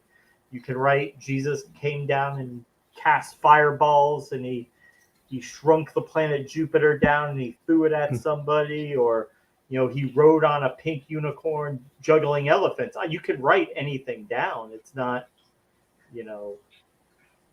Yeah. Okay, they wrote something down that maybe nobody else had thought of before, but what is it about that you find compelling? Okay.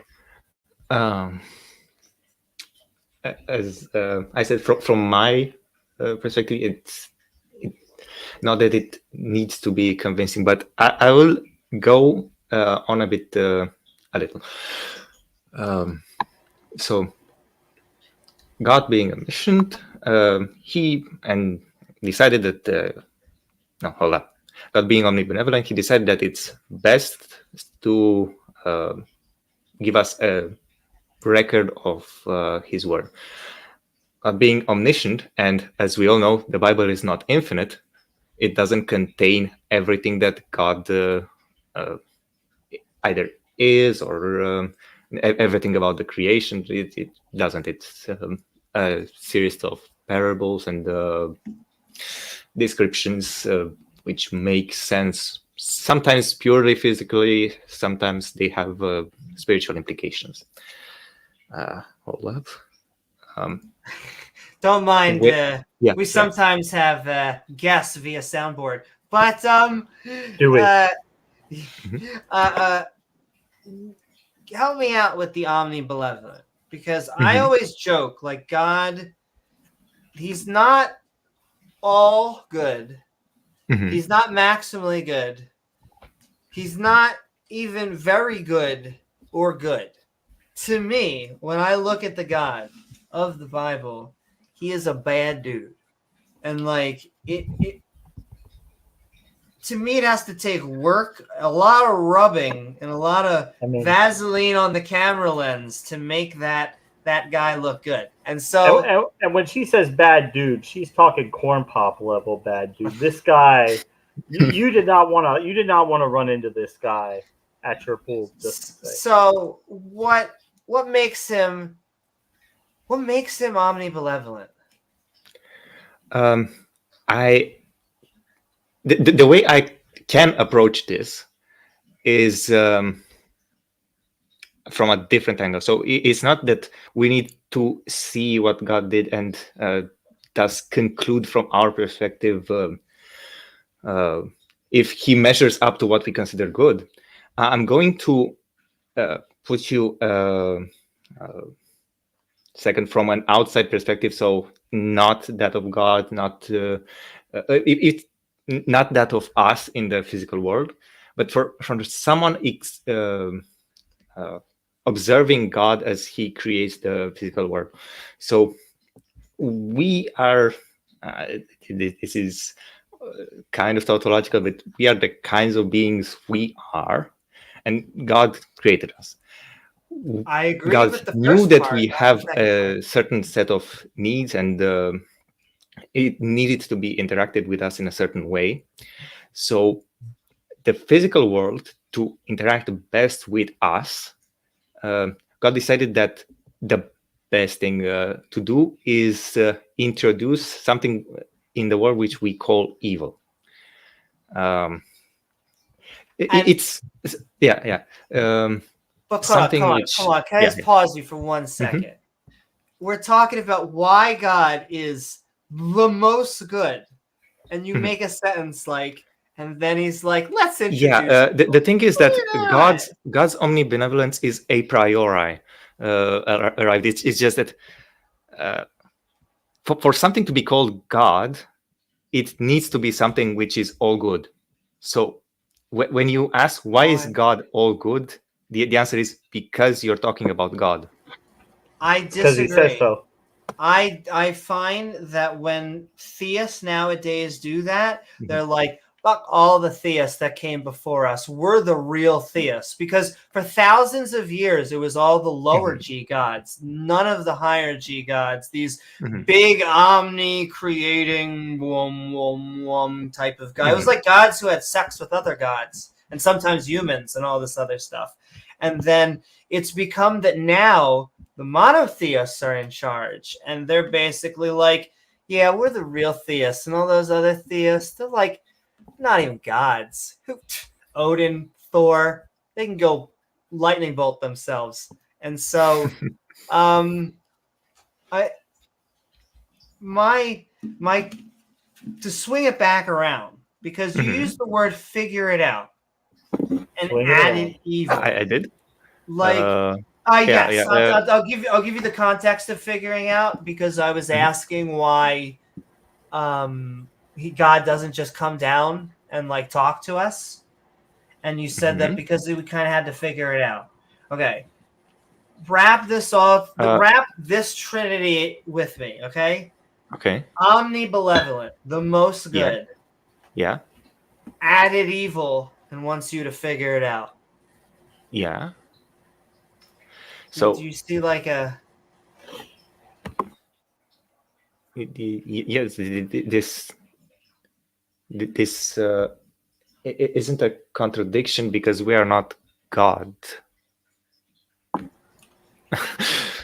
Sure, but doesn't that mean if some people are going to have to figure it out after he added people to the world, it means there's going to be a lot of people. Well, I guess it's hard because if he's not sending people to hell, which is kind of what I am basing this on, but your hell is kind of like a somewhere between what I would call the burning hell and the annihilationist hell. I'm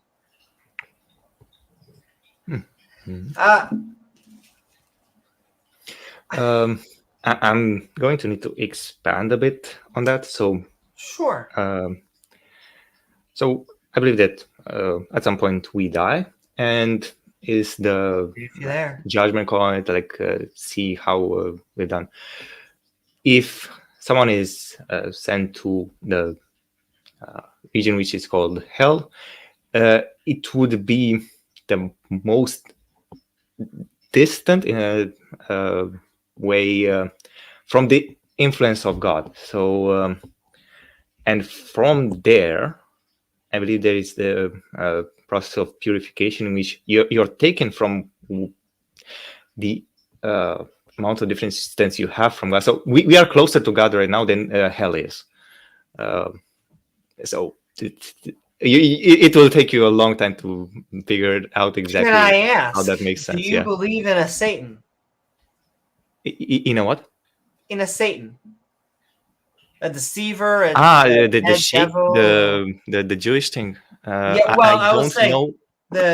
I always joke because the Jews just think it was a snake. That's their explanation for why snakes don't have legs. But the Christians, the Muslims, hold up. The snake, the animal. So you just think it was a snake? Is that what you're telling me? From Genesis. Who do you think the snake? What a snake would have to do with anything? I'm not familiar with this. Oh, or a serpent. So in the Garden of Eden, there was a snake, and so come on, Disciple Day, you're good. Yep. In fact, we are going to probably be wrapping up. I've been enjoying this Massacration. It has been a lovely conversation. If you want to come on, we'll make you the last one. And so I also know Michael Smith if you wanted to, but that'll probably be Yeah, So, I guess I'll be joining you on another occasion. well, I no, have my own I channel. still want to Yeah. just ask you like one or two more. Mhm. Though you were saying something. You have your own channel. What was that? Yeah.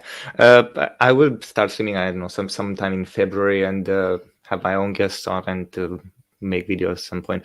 But something I would like to mention about what we were talking about is that Sure. the things described in the Bible, we have a certain label for them to understand them. So, and that may not be accurate completely from the perspective of God because of what we are missing, so that we could express the snake, heaven, hell, everything in a single word. So there is something like that, but we are missing incredibly much Oh, by using a word for it. I remember my point. Yeah. It's because that is the reason why the Jews think that snakes don't have leg, or the really fundamentalist ones, is because there was a snake that, apparently, I mean, from the atheist viewpoint, the snake told the truth. They did not die from eating the tree of knowledge of good and evil. The Christians always come back and be like, but they died spiritually, which really, I don't know what that means. And so after this, the snake lost their legs, and this is the story behind why they slither on the ground, on their belly. Now, the Christians and Muslims have taken this, and they've gone, you know what? That snake was Satan.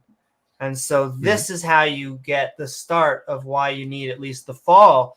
In Christianity, you need this resurrection because of Adam and Eve and the snake. Okay. And what's your question for me? I guess my question would be, do you believe in a Satan? I wanted to see how literally you are. Do you believe, the Jews believe in Sheol, but it sounds like you believe in a heaven. And so is there someone working against God is my... No, Satan works against us. Satan works against us. Well, in order for him to work against us, he's got to be real. So you do believe he exists, then? Yes, I do believe there is something which, for which the label of Satan is accurate. Yes. Okay. Also, what's up, Darren? Organic Perception, Blaster Master, everybody out there. I just have one or two more, and then I'll actually let you have the final say, Mass Creation, because it always seems odd to me. The reason I always go down with a devil and a Satan is because you were going back to the figuring out. A lot of Muslims tell me it's a game. Tell me like this is, or a test. But Satan, do you believe that Satan has knowledge that God exists? Yes. Do you believe that it's this knowledge that keeps him evil? No. Well, so thus, why can't God, once again, I hate to keep on going back to it, but like if Satan knows about God and has his free will intact, exactly, and chooses to be evil and all this, why can't God just give us the same choice? Information and all. Hold up. And you're good. So, I know these are tough questions. Go again to what you mean by Satan knowing God? Well, so I'll tell you, matter. You didn't say it like this, but let me phrase it how I hate to say it's a gotcha, because I would say atheists are just looking for logical fallacies, and those become our gotchas, pointing them out. But okay, this is how it normally goes, okay? Why I say God is evil, and they say God's not evil. He is the most loving God ever. And I go, well, how do you know that? And they go, well, there's an objective precept that he has given us, we have a moral law. Objectively, we know at all times there will never be a good time to just kill babies. There's never going to be a time for that. And so we can objectively say there's never going to be a good time to kill babies. And then I'm like, all right, so what about the Noah story? And they're like, well, about that. And actually, I normally also, I also set up by saying, do you believe in free will? Do you believe that God gives us a free will and God wouldn't want to destroy that? And then I point out the drowning babies, in which he seems to be both evil and removing their free will. He seems to be doing both of those. And he's torturing babies in the worst way possible. And so he does all of this, and the normal explanation I get is either God knew they were going to grow up to be evil, which to me seems to destroy their free will, or he sends them right to heaven. And so even though it seems really bad, by not giving them a chance to reject him. Yeah. Exactly. They actually get sent right there. And so holding all of this knowledge in, Satan knows about God. The babies didn't need free will. They didn't need, like, all of these things together. Well, with an all-powerful God, it's stacking even in the up. Old Testament, you know, even when he was coming down, talking to people, doing miracles, kicking butt, taking names, he's parting the Red Sea, he's killing all the babies, he's making it rain frogs, he's turning water to blood. They all see that. They all know without a doubt this God exists. He's powerful. He's got a infinite in size penis. He could do whatever he wants. He's packing down there. They all know that, but yet they still choose to worship other gods basically anytime they get a chance. Anytime they're left alone for more than 5 minutes, they choose to worship other gods. But James, and Moses comes down from the Mount Sinai and it takes a hammer. Moses have you ever seen a golden calf? It's just, oh my God, it's just mind-bending. But the point is that they got that information and they could still choose to worship other gods, to do things God didn't like, knowing that God would punish them for it. They still did it anyway. But what you're saying is, well, now we can't get that choice. We just need to have faith. We don't get the information. We don't get to see the miracles. We don't get to know. We don't get the personal interaction. Go ahead. And not only can you respond mass creation, but when you're done having that response, just say some sort of wrap up and go back to just why you think Jesus was the Son of God for calling me skeptical. What I'm saying is you have all the time you want to respond to what James and I just said, as well as give your outro on the whole topic. Yeah. Because you brought up free will, a part of the conversation about free will requires some interaction, so I will try to skip it to some degree. To be continued? Yeah. But the thing is that I believe that the choice is still there because making a choice is an internal thing. Like you decide on the things which happen around you. The thing which is different is that the physical presence of Jesus or God and so on is no longer there. So that's a different thing than not having free will.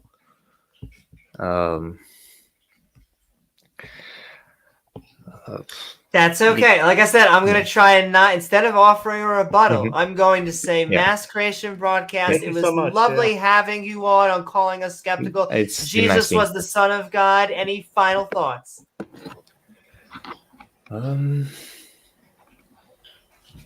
Anything going on? A lot the of people internet? need to spend a lot of time understanding and searching to understand things in way different than what they find intuitive. And that's what I'm going to say is that the answer which you are going to find, which are the correct ones, you probably don't find them intuitive at this moment. And all right, Mass Creation Broadcast, it was lovely having you on and for calling us skeptical on this episode of Jesus Was the Son of God. Yeah, it's been nice seeing you, and good luck with your next guests. Woo-hoo! Thanks.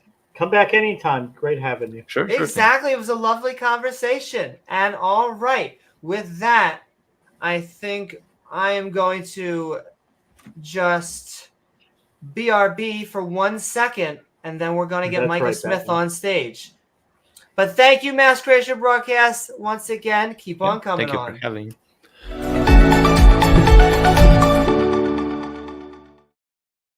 And all right, we're going to queue up Michael Smith. He may be our last one. If we get, I saw Disciple Day out there. Disciple Day wants to come on.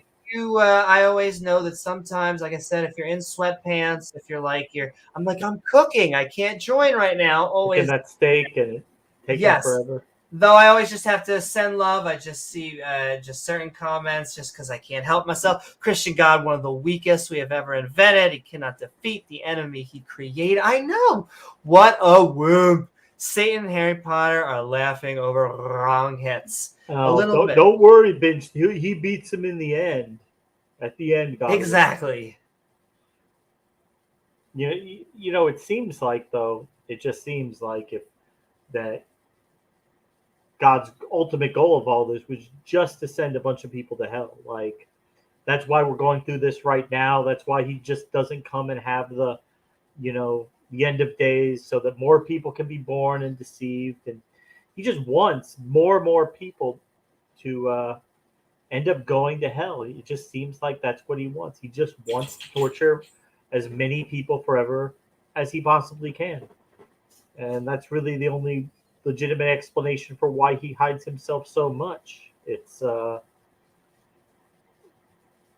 go through such extreme lengths to hide himself and then demand that people believe a certain set of information, intentionally withhold the evidence of that to them, tell them they have to believe it anyway, and then punish them if they're not able to believe it. If they just can't wrap their heads around it, too bad, believe it anyway.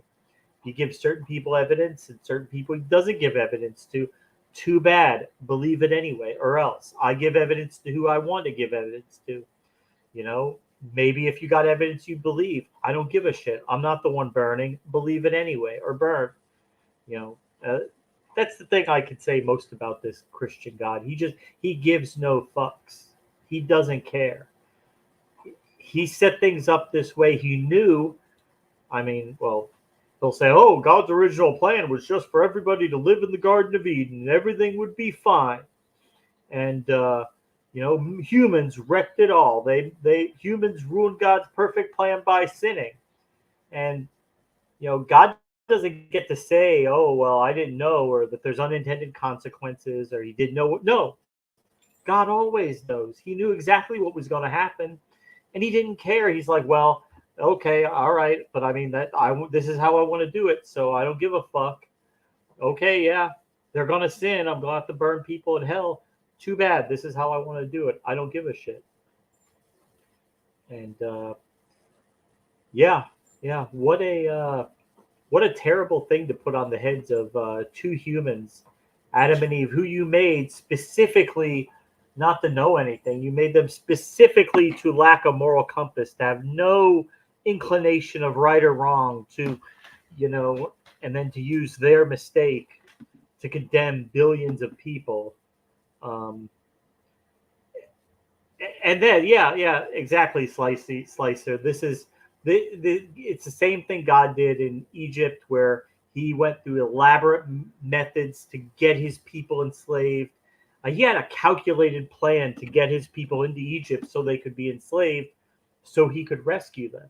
Well, and this is what I say to Christians all the time. It's like God has gathered all of humanity, gets us on a big boat.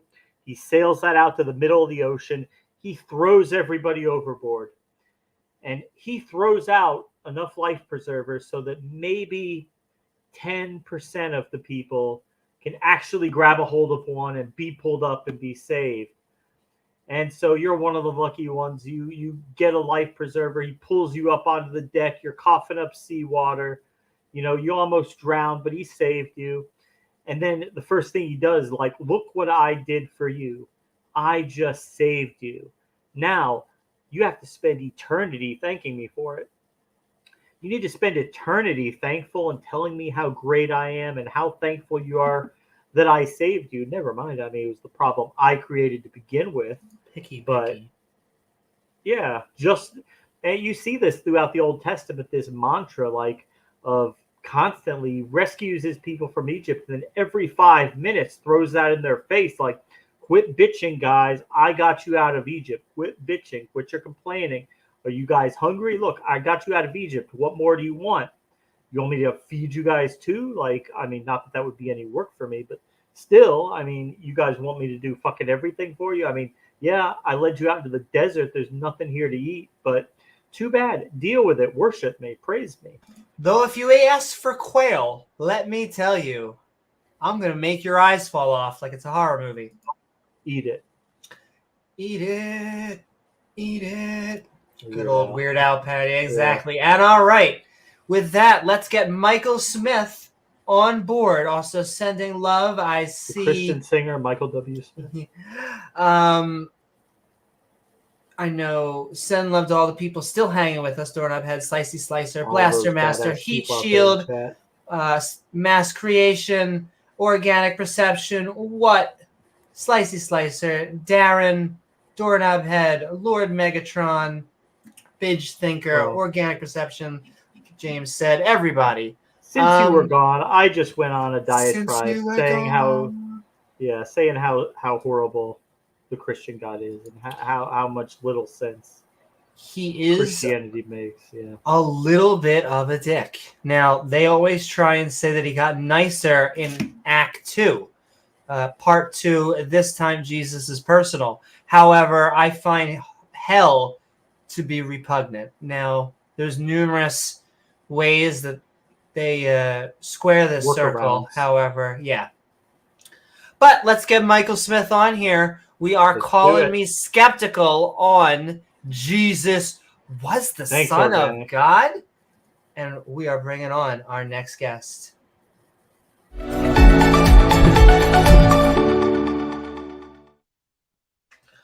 Woohoo! What is up, Michael Smith? We are calling us skeptical. We're talking Jesus was the Son of God. And what are your thoughts? Well, I just want to say, hey, you guys seem like you're in a cheeky mood and stuff. A little bit. Yeah.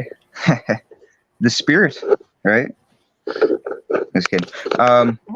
Hey, no, okay. I have always been a big fan of spirits. It just depends on like your alcohol content and how much you can get down. Yeah. Hell yeah. All right. I'm trying to recall what I was thinking about earlier. Oh, okay. So one of the things I was thinking is if Jesus per se was like some son of God and he did exist in the way that it is like documented or whatever, and it was the only the most clear route to the divine or something, would it make sense to think that humans would have surrounded it like fucking parasites? Like the idea itself would have surrounded it and made it corrupt over time? Are you saying that it could be true, but over time humans have corrupted the message? Yeah. I'm not saying any one thing. I can only bring up questions and things like that. So that's the way I think. Yeah, that's the question. I would just say, could it? Well, I mean, I guess yeah, but we just don't have any reason to. You would need to give reasons for that possibility. Well, the reason I think is because you can see in society other examples of something that is a great idea and is super efficient and things like this and would help, and those things get like snuffed out, Can just I just tell because of the you nature of our us being human, how I think I would parse that out? Is that there may have been a charismatic leader who had some unique ideas, like incorporating maybe Eastern thought, like the Golden Rule, into what was looked at as an even older tradition. I would just have to separate out. I always say when you take these stories literally, they become horror shows. It's not when you're metaphorical, when you're just saying, listen, I just like the Moses story because it looks like, at least from the Sunday, or I guess if you are Jewish, from the Shabbat story, that it looks like it's just this another leader that is just trying to escape persecution and prejudice. It's not until you read the story that you realize that the power is completely opposite, that it is actually the Pharaoh lets the Jews go. But God is like, but the story must go on. Excuse me. And so he hardens Pharaoh's heart. And so, yeah, exactly. And so he goes after the Jews. You have the firstborn sons die because of this hardening, which basically he knew was going to happen. He knew it would happen, but he kept going anyway. And then he drowned all the soldiers and the Pharaoh himself after he hardened his heart again, and he went after the Jews and the whole water event.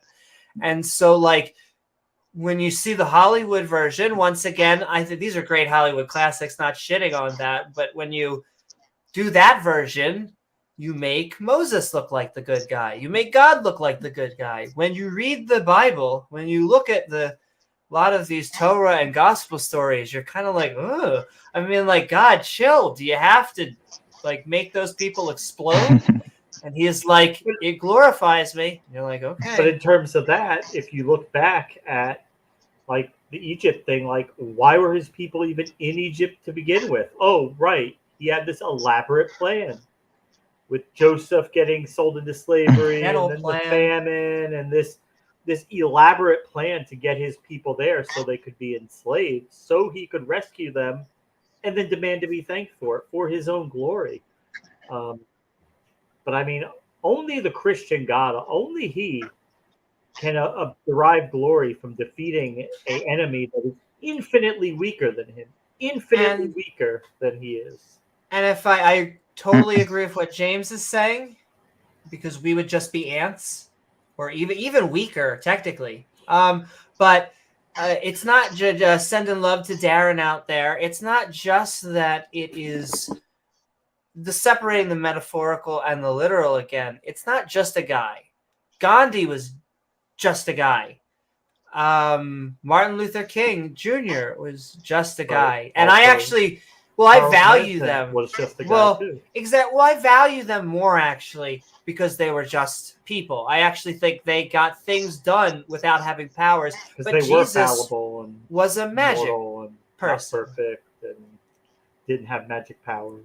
Yes. Well, I mean, he was completely imaginated or whatever. Yeah, he's James is a completely. Go ahead. Well, not only James, but I think an increasing number of atheists probably are mythicists. I keep on railing that just prophet. Whenever people start talking about prophets, it just feels like a cult, and not like whenever a religious person hears the C word, oh, you're calling me in a cult. I get it. Tip your fedora even harder. And it's like, no. It's not like we're Dinosaur Adventureland. I know, exactly. It's not like we're just trying to... We're not a real cult. Yeah. James, we're not a cult. We're just sovereign citizens. Yeah. But I'm sorry, Michael. We've Yeah. been blabbing on too. What are your thoughts on this? Because you seem to have said that you were kind of in this limbo in between. In the limbo, you could see maybe the utilization, the pragmatic use of it, but maybe you're questioning miracles or maybe the paranormal, supernatural. Actually, I can kind of recall what I was going to put. Sure. There's so much. It's so complicated. Well, like, this is how I think.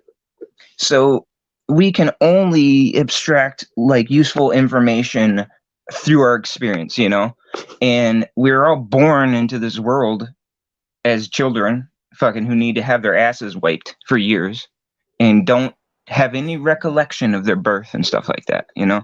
And so, like, wait, fuck, where am I going with this? Oh yeah. So I agree with you though. Yeah, and then afterwards we collect a certain amount of discernment as we go through life. And often, I mean, I don't know about you guys, but with me, often I can perceive something and then think it's like true or whatever, or it's like some kind of like profound thing or something. And then a couple of weeks later, I'll learn that I was completely fucking wrong. And this cycle happens all the fucking time. And so, like, that's how I kind of, I keep that in mind when I try to discern truth, you know? And well, we think we have no biases of our own. We think also do. Well, I mean, that's why you when you hear me and Amy, like when we're talking about like our beliefs, if you ask us what we're 100% sure of, it's going to be very little. Like even if you ask me how sure are you that the Earth is round, I would say 99.9999, because even though it is absolutely is, I would still. I guess if I were to be shown information, I guess I could change my mind. It would have to be overwhelming information that is not going to be there. But I do just leave that. Well, the perfect example is it could be. They always ask, brain of vat, brain of vat, brain of vat. Yeah, yes, right. We could be brain of vats, and therefore it could be whatever. Can I also say, just speaking about this bothers me so much because often a lot of these fields are not my own, but like they were showing some sort of flat Earth video where like the sun disappeared and like there was like green lights, and it was like, what animator would make the sun disappear if it's in a 3D animation program? Like I hate to tell these people this, but like, there are physics engines within both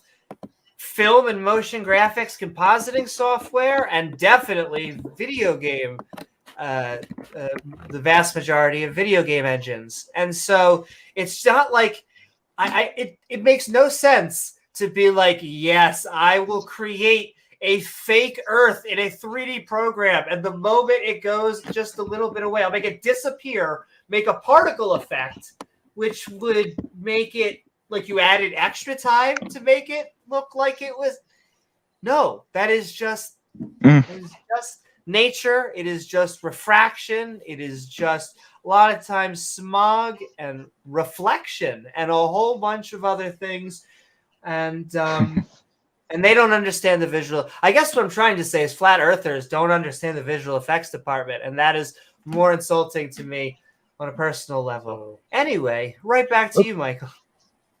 What pisses me off about flat earthers is, or actually a lot of conspiracy theories and like people on YouTube who get super popular with their really like bizarre theories and stuff, is that, okay, like with flat earth, say, they're not appreciating the true fucking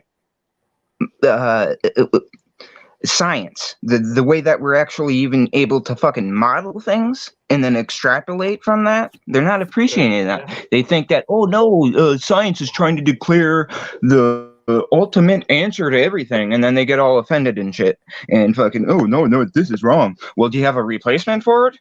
No. You know, They like, wanna so, think they know you know more what I than mean? everybody Like, they don't else. even understand what scientific Oh, models are. 100%. It We're all depends. people, and only they know the real truth. And Yes, 100%. So that is what when they now hear science, unfortunately, they hear, oh, you believe this science. You mean that stuff that's making everybody into a tranny? That's your religion. It's your religion, and yes. Remember, the tree from the Garden of Eden was science. That's forbidden knowledge, and it's evil. But then again, actually, on the other side, fuck it, you guys seen that like Pfizer commercial? Science is the one thing that can take us forward, and we're unleashing it onto the world right before the like the whole COVID thing is. I thought it was kind of shitty. So I mean, like, every individual can take advantage and abuse anything. You know, if you look at this era of existence at a realistic perspective, you know, it's all us. Yeah. Sure, we're all fallible And then when humans. people We're all talk just about trying like to figure evil, this stuff out. Yeah. yeah. You know, And like, they do, I don't see I'll an say, evil tree or something. I'll give you Only humans. That's a human thing. I'll give you my olive branch because I am supportive of vaccines and all of, I guess, it depends on the restriction, because some restrictions make And like sense and some, 6 booster but shots. sure. Well, the funny, all a vaccine is that what's it called? They're taking the virus, and they're killing it, and then they're injecting it and into us, and then your body makes immunities. But the olive branch I'll make to you is that we should not worship we shouldn't. They tell us we worship the government, and we that basically we have our own slaves, or we are slaves to our other god. We shouldn't just all these types of things time apparently. We shouldn't replace religion with something else except for the actual good things like community. Trying to well, I always say the fourth. There used to be 3 things. Now there's 4 things that conservatives want to make sure that I talk about, and that is tradition, family, community, but also culture. And Richard Dawkins has that covered, I feel like, because he coined the word meme. And so, like, so yes, but I will say, Michael, to be honest with you, let's do a few more minutes. It actually sounds like you agree with us on the vast majority of what we're talking about. And so we love you. We're glad to have you on here. But we're going to talk with you for a little bit more, and then we're going to get Disciple Day on. But let's if there's anything else you want to add. Yeah, you know what? Like, I don't know if you guys saw it in the Oop. You're good. Solid in the. Yeah, well, your video is lagging, but your voice cuts out. Oh, okay. Well, I just wanted you guys to know that I think, like, it is your open-endedness and your reciprocal, like, ability to be reciprocal and stuff. That's like a really good attribute that you guys have. So yeah. And let me just put like, one more being, final thing. Welcoming and shit like that. I just want to say one more. I feel bad I interrupted you again, but I just have to say, I think James and I would also agree. I know at this point that they're like, oh my God, they're pro stab yourself in the chest with things.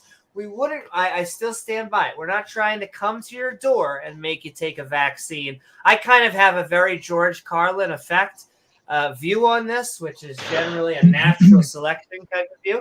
That if you should help your own body, you should choose what goes in there. I think that we should always choose pro-science. It's a fine line. Yes. Well, how you go about forcing it, yeah.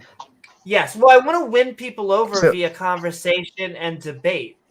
Because, I mean, there are certain people who can't take it because they're immunocompromised, and then people who can take it but just don't want to for silly reasons, end up putting those people at risk. But at the same time, do we want a totalitarian state ordering you to show up and take your shots? Probably not. It's a tough Exactly. issue. And so, yeah, our centrism has to come through. I think. But Michael Smith, on to anything you want to say. Okay. Yeah. I don't know. We'll talk about COVID there. I think yeah. The vaccines can be completely utilized and effective in a way and stuff, but like with something like a COVID virus, it is so. The form that it came out to human beings, it was in the least deadly form, but it had the most capacity to, like a virus works. It has the capacity to transfer, because it's not specific yet. So it has the more to transfer throughout the population and mutate and stuff, and keep going on like that. So it seems like it was like kind of in a way it was a perfect fucking moneymaker. And also the other thing is that,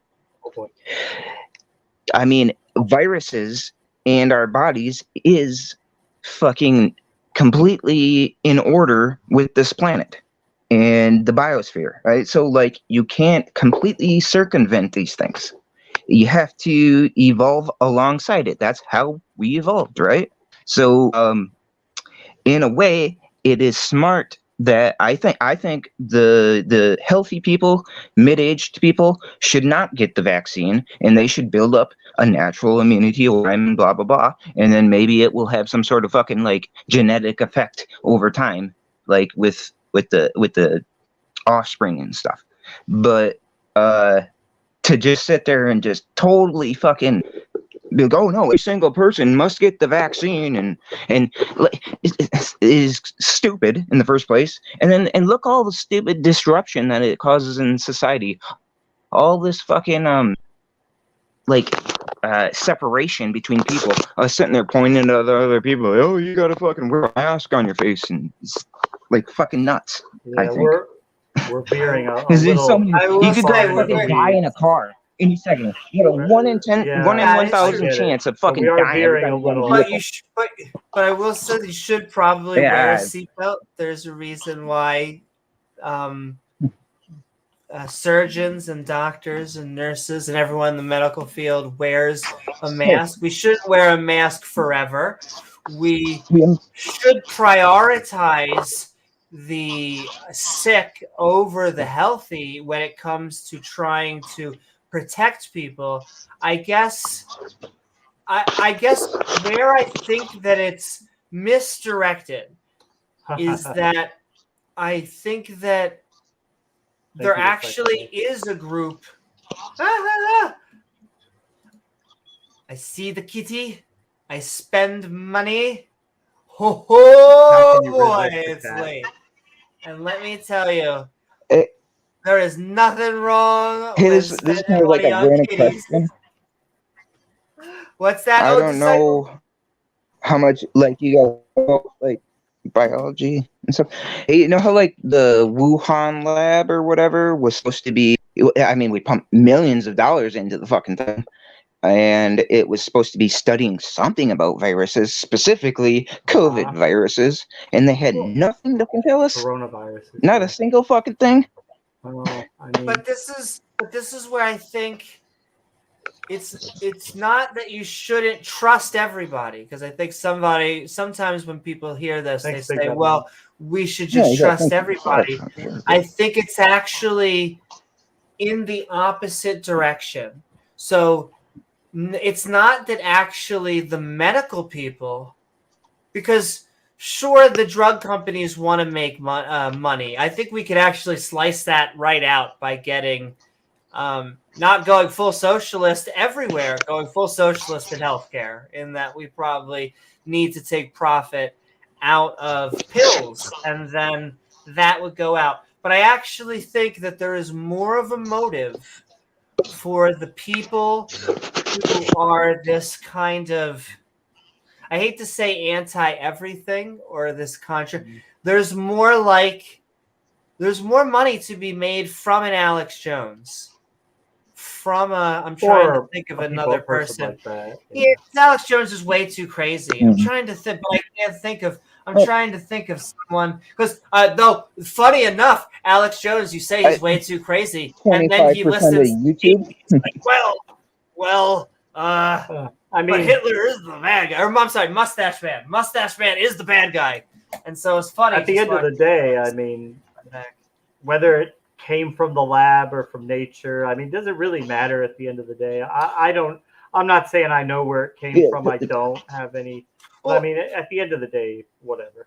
It's also I've heard that they had like actual cases of it before the lab. I'm not saying that it came from the lab. My point is, though, is what is the purpose that we're putting all of these resources into this, like into researching, and we have not learned any fucking thing about it. Study viruses. We do need to study them.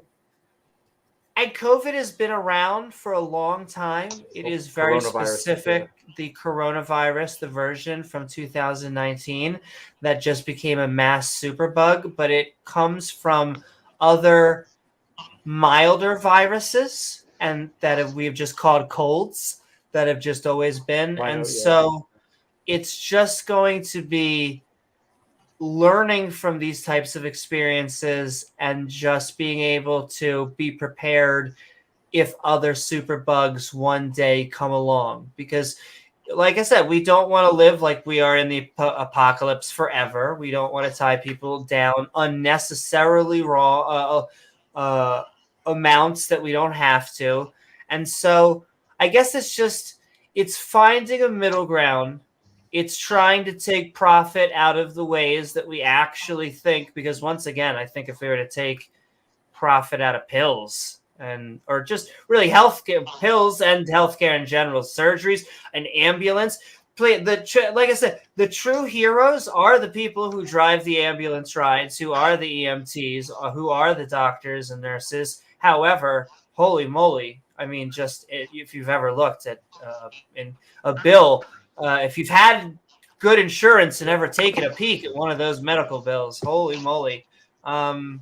Anyway, let's come all the way back. Yes, we went on, though I'll tell you, Michael, like I said, we actually went on a little bit longer. The secret is we kind of like it when people disagree with us. And so we kind of search for that and kind of pull that out. And so we actually like that. Like I said, I think on the, it sounds like on what we care about most, we hate to say superstition. That's kind of our thing, which underneath that is religion, the biggest superstition of them all. And so to bring that back, let's go. We've been talking about calling us skeptical on Jesus was the Son of God. And what are your thoughts about that topic? Final. Let me think for a second here. You're good, because while you it kind of brings me back to the point. Brings me back to that point where like we can only derive what we can through our experience, and like so when I think about the things that I understand of Jesus, I'll focus on the things that he did and said But I mean, like, I can only read this stuff, right? So, and I don't take the time to be like, okay, how accurate is this? Did he really do that? Blah, blah, blah. But so I can only take in things that I see as positive. And I don't see that many negative things from him that aren't necessarily indirect.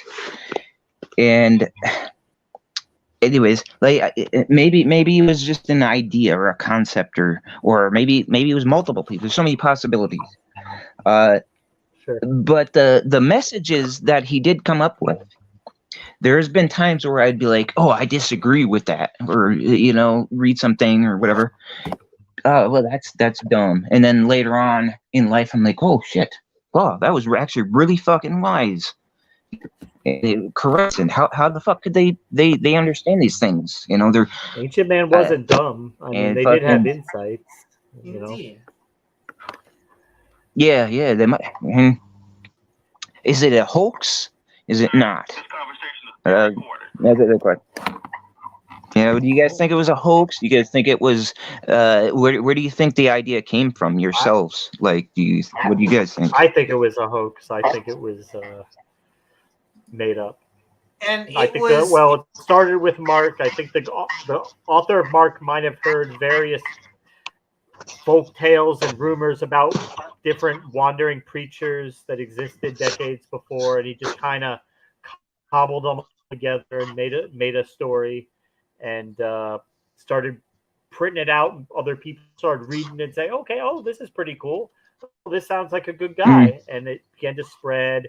And then the author of Matthew and John and Luke, they all got copies of it and said, I could do my own version of this. Let me expand on this a little bit. And then Paul came along. Yeah.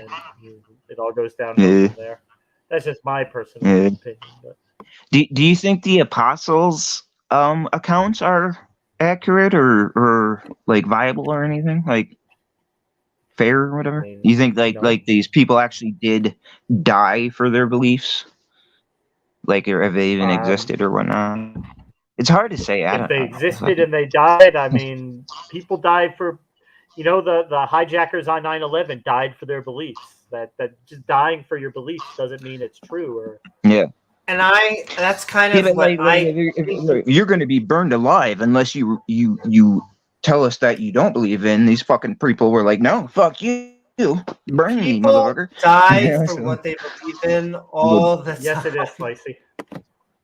And also, I've gone through a lot of extreme pain before too, and I know that like with a certain mindset, you can actually fucking get away from it. It's weird. I don't know how to explain it, but like you can make it go away. It's really weird with belief. It's crazy. I also think that it could have been. So you have this charismatic. I agree with almost everything that James was saying. It's just, it's this charismatic preacher that could have been any charismatic preacher, really, because many of them were going around at the time who claimed to be the Messiah.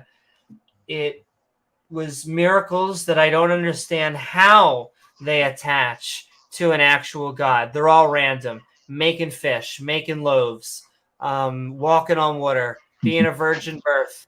None of this stuff, exactly, killing trees, coming back from the dead. None of this stuff has any attachment to like being a god, except for it's actually like the lower G gods. Only they claim it's the higher G because it's daddy up there. And when I say killing trees, I kind of feel like Jesus was trying to Terminator on that tree. In a way, like I feel like Jesus almost, in a way, he combined all the fucking religion, the mainstream religious fucking understandings of the time into one, and he made it like non-dualistic, where it was like not separated. He said everything was like one. There was not like I think either not Jesus or Paul made a choice that they were going to make a form of Judaism that was for everyone. And so it was going to be Jew and Gentile. It was going to borrow from the old text, and then it was just going to have this new one, this new gospel. But okay, Michael, we could probably go on for a while. I see many Christians actually starting to talk in there, sending love. I see P-Town. I see Riley Hunt. Wow, they're coming out of the woodwork. I know. My parents run the entire thing, Ellie Brown. That sounds tiring. But do they do it like only on weekends? And they can't. It could be on weekends because I visit them on Sundays often. All right, Disciple Day or not? We're gonna get Disciple Day. I'm sorry, Michael Smith. Thank you so much. You can feel. Final sentence. I don't have nothing on the spot, to be honest. I mean, but Riley's just. I hope you guys keep going. I'm gonna keep listening, you guys. Thanks so much. For joining us. Yeah. You gotta love this. Like, Christianity is not religion. Religion is made by man. Ooh. And you know what? Hold on. We'll just go real quickly. Okay, so what do we got? Then we'll get you We right on got, Disciple Day. yes. So I just want to say, I guess you already loaded up the one of the comments, though. So Riley, P-Town, if you would like to join, you are always invited. This show is kind of I don't think themed Riley towards wants to people come who. on. Oh yeah. Once again, He's saying, "Oh, you guys wouldn't believe any evidence even if I showed it to you." So yeah. See, but that's totally not. He doesn't have anything. True. Yes, and I always find that an all-powerful God that like has just all of these contingencies. I mean, we're sending love. I mean, I'm sending love to you. We're glad to, have you here, and feel free to be in the chat. Oh, P-Town's back. Oh my. With that, I guess call and ye shall come, or build it and ye shall come. And we are going to Disciple Day. Today, we are calling me skeptical on, was Jesus the Son of God? Let's find out.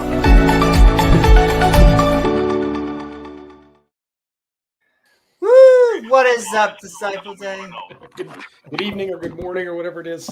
Indeed, indeed. Sometimes it's hard to tell. Sometimes we howl at the moon so late that it becomes daytime again. But Time to get back how in are you exactly? Good to see you on, man. Thank you. Exactly. Welcome back. It is lovely to have I've been great. Matter of fact, I just became a grandpa. Really? So I'm really old. Congratulations. Really Should I say mazel tov? Thank you. You could say both. Little boy or little girl? Little girl. Oh, and treasure it, enjoy it. I am excited. Everyone says it's better than being a parent. I'll believe it when I see it, but I'm looking forward to it.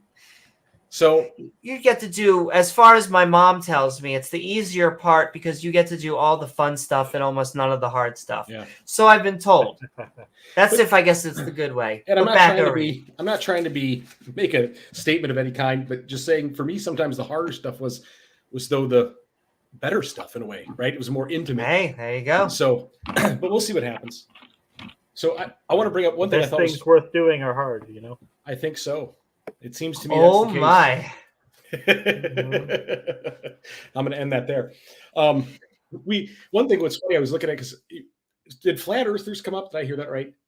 So this is a rare night. We have not had a flat. Wait, no, that's not true. We had Rebel in chat earlier. He was back there. I just thought I heard someone talking about flat Earth. Wait, no, that's not true. P-Town is a very quiet flat earther. Is he really? He's just very modest and humble about it. Yes. I thought he wasn't. Is he now? I am pretty sure he has always been. You can correct me if I'm wrong. He just doesn't like to talk about it because Jesus. Oh, I hope I'm not trying to offend flat earthers, but I love them because I think what's funny is for someone like me to kind of prove the point. No, he's not. Okay, I will never make that mistake again. I was gonna say I don't. You know what? I've made that mistake twice with Adam Lore. Listen, I will apologize. I wasn't doing it out of malice, P-Town.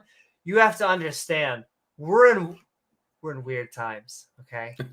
This is a weird timeline. Yeah. And the amount of Christians, I really did think was it 5 times? Oh, well, 6 times the charm. Yeah. Look, I'm just glad you are a round earther. It's like I'm trying to push you because I don't. I want you to be freaking a team round earth. That you've heard it here, ladies and gentlemen.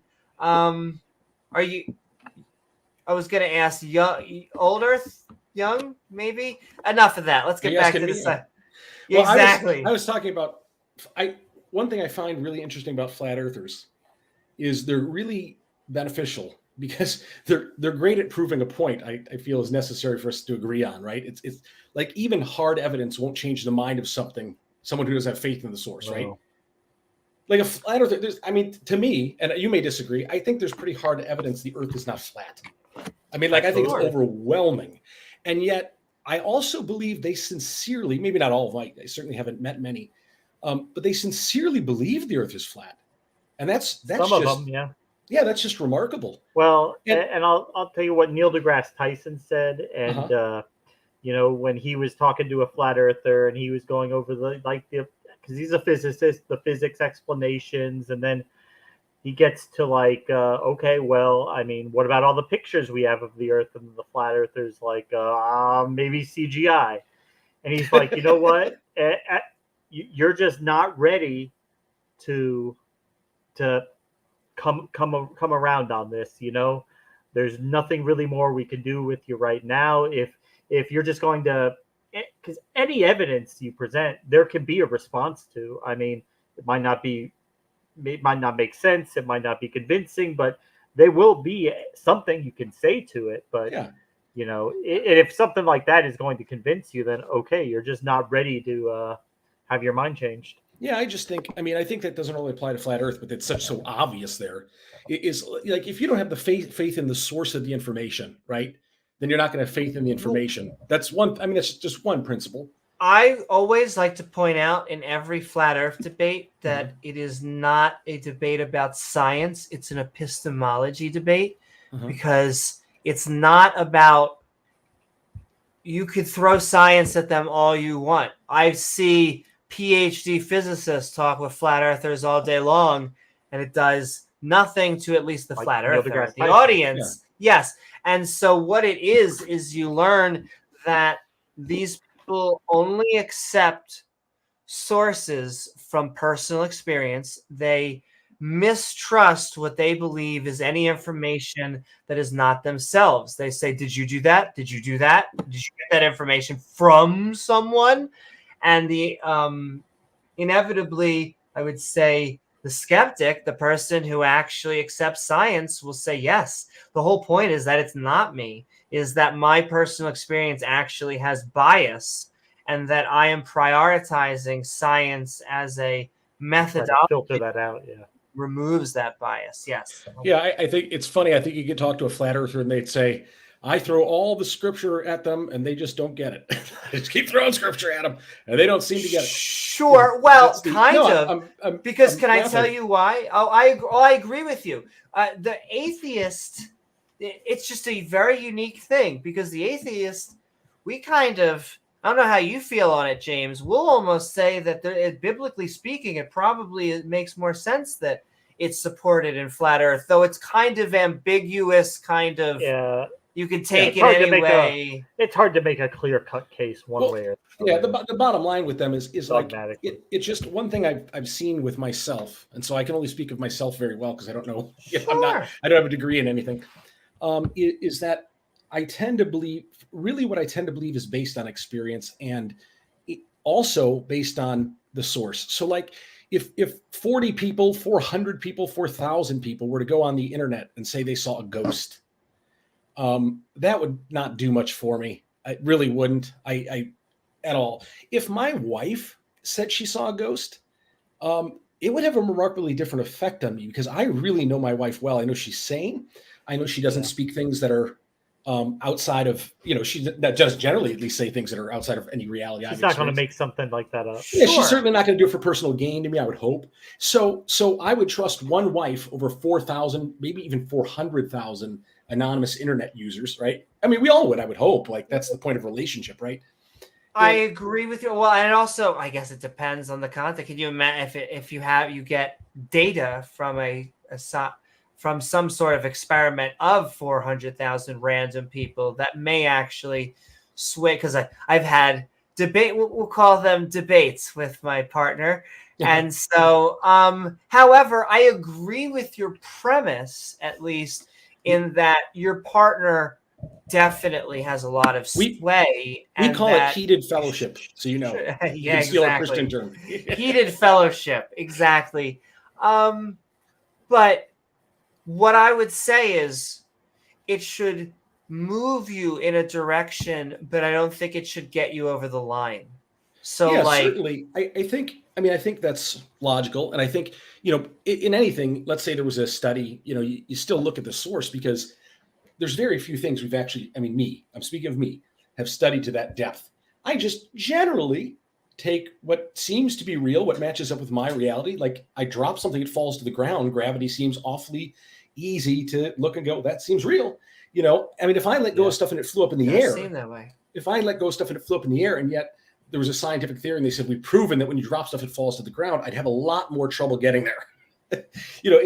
so experience matters. All this stuff matters. And it seems like we always come back to the kind of same ending idea, at least for me, is what voice are you going to believe and why? And so I think for the Christian or the theist, they say, well, we ultimately believe this, the Bible, whatever it may be, right? And the secular thinker or the atheist or whatever says we ultimately believe science. But again, I think that brings back one of the problems that's been talked about many times is this idea of opposition. And like you were talking about miracles, and I think when we look at miracles, if we look at them as the miracle is the story, like that's the big thing. It's like, I don't think that was the idea of miracles. I think miracles told a story. I don't think they were the story. And so I think, these are just, I'm just sharing random thoughts going through my head. So sure. Go ahead. But I guess, hey, you're allowed to rant. That's half of our shows on here. Good. That's about all I'm capable of.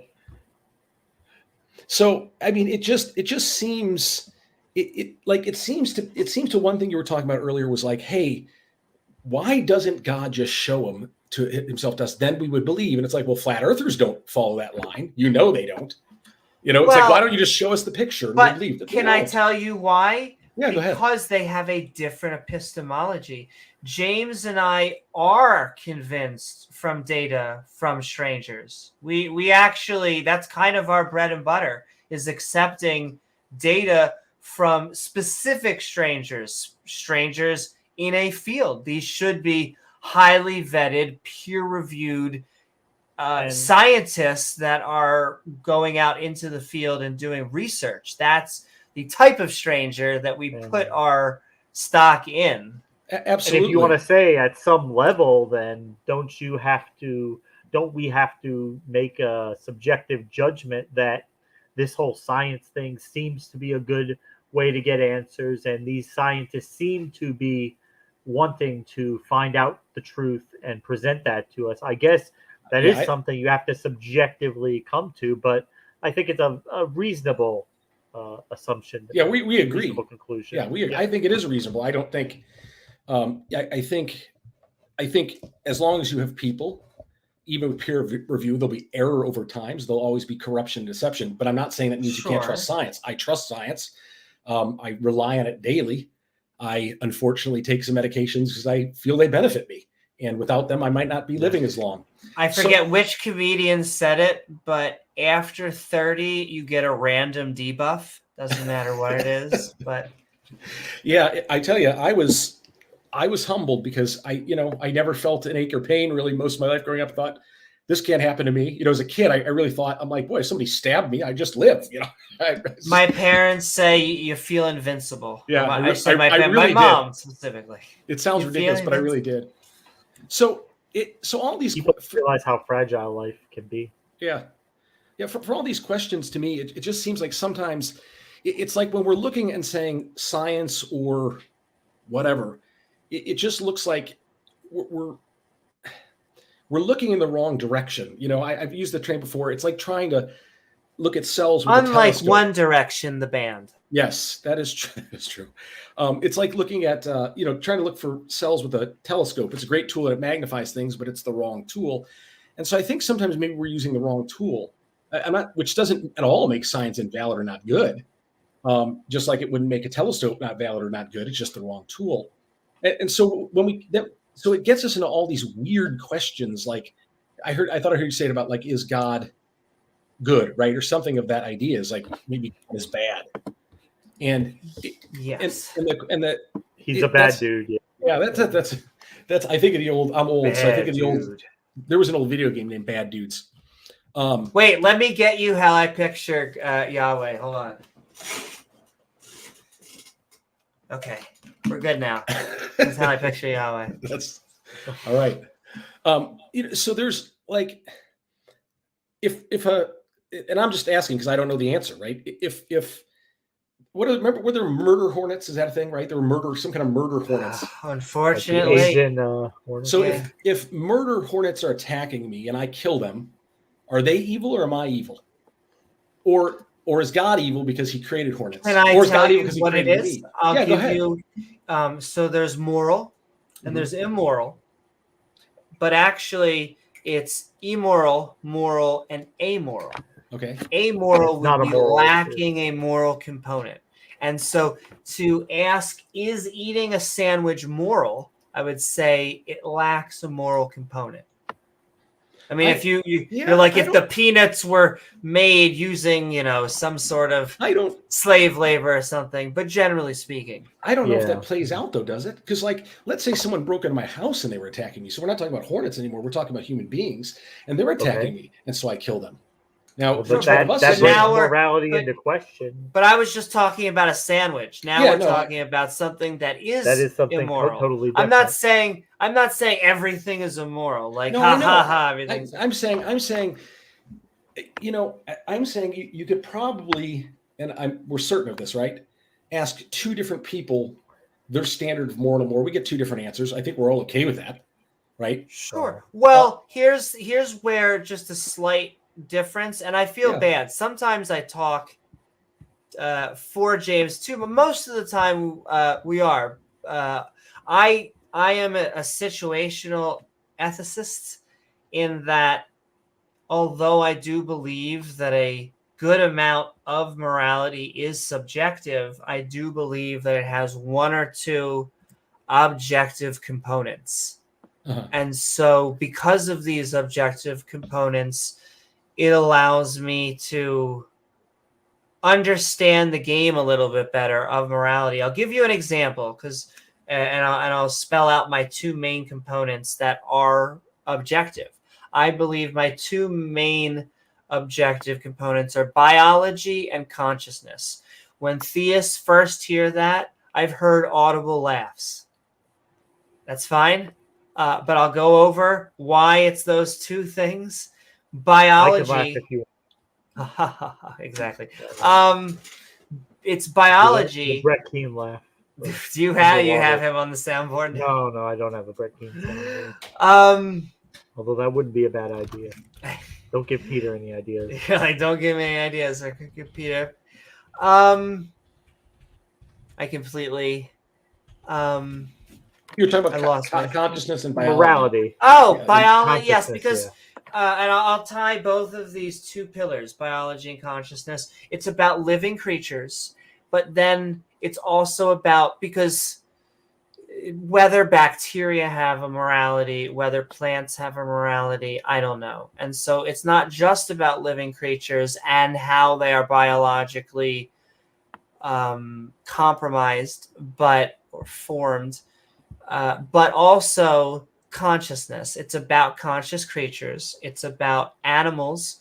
At least right now, could be that we find other conscious creatures out there, or we expand our definition of consciousness to have other organisms. But right now, it's this one band of living organisms that are conscious.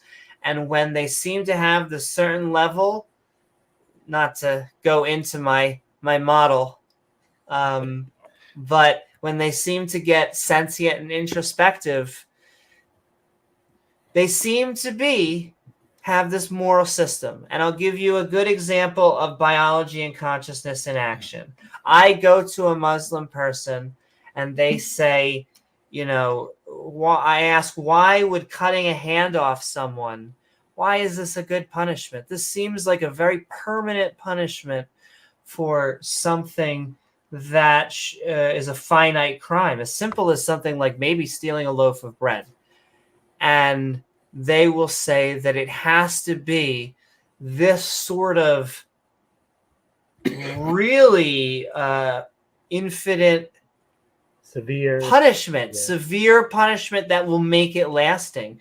And so I go, well, what happens? Just imagine that our biology was a little bit different. What happens if we were like salamanders and we actually grew our hands back? I feel, and once again, this is just me feeling, but I've talked with Muslims who have said, well, you're destroying it. Why even cut their hands off? That's my point. Once we change the biology, we could change it all day. What if it didn't hurt your hand at all?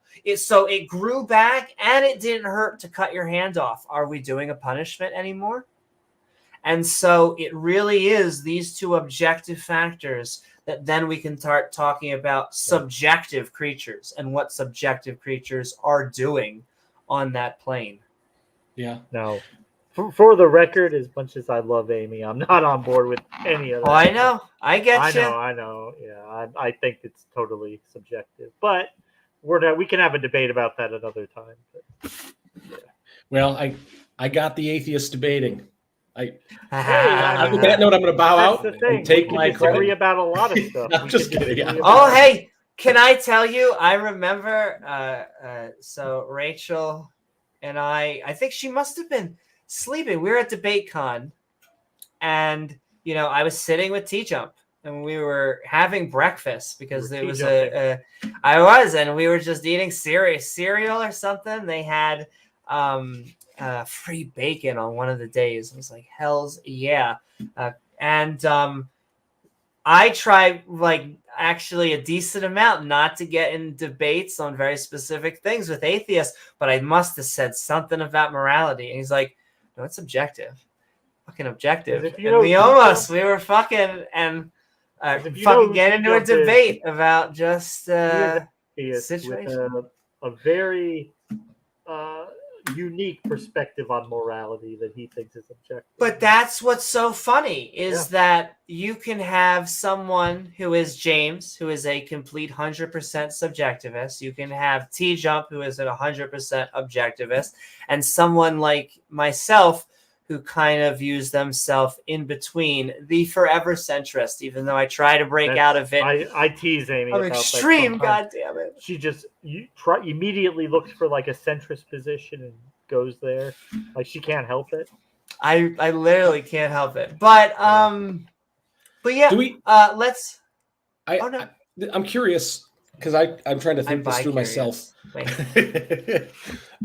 trying to think this through myself. Is a just punishment for a crime based on its result or based on its intent?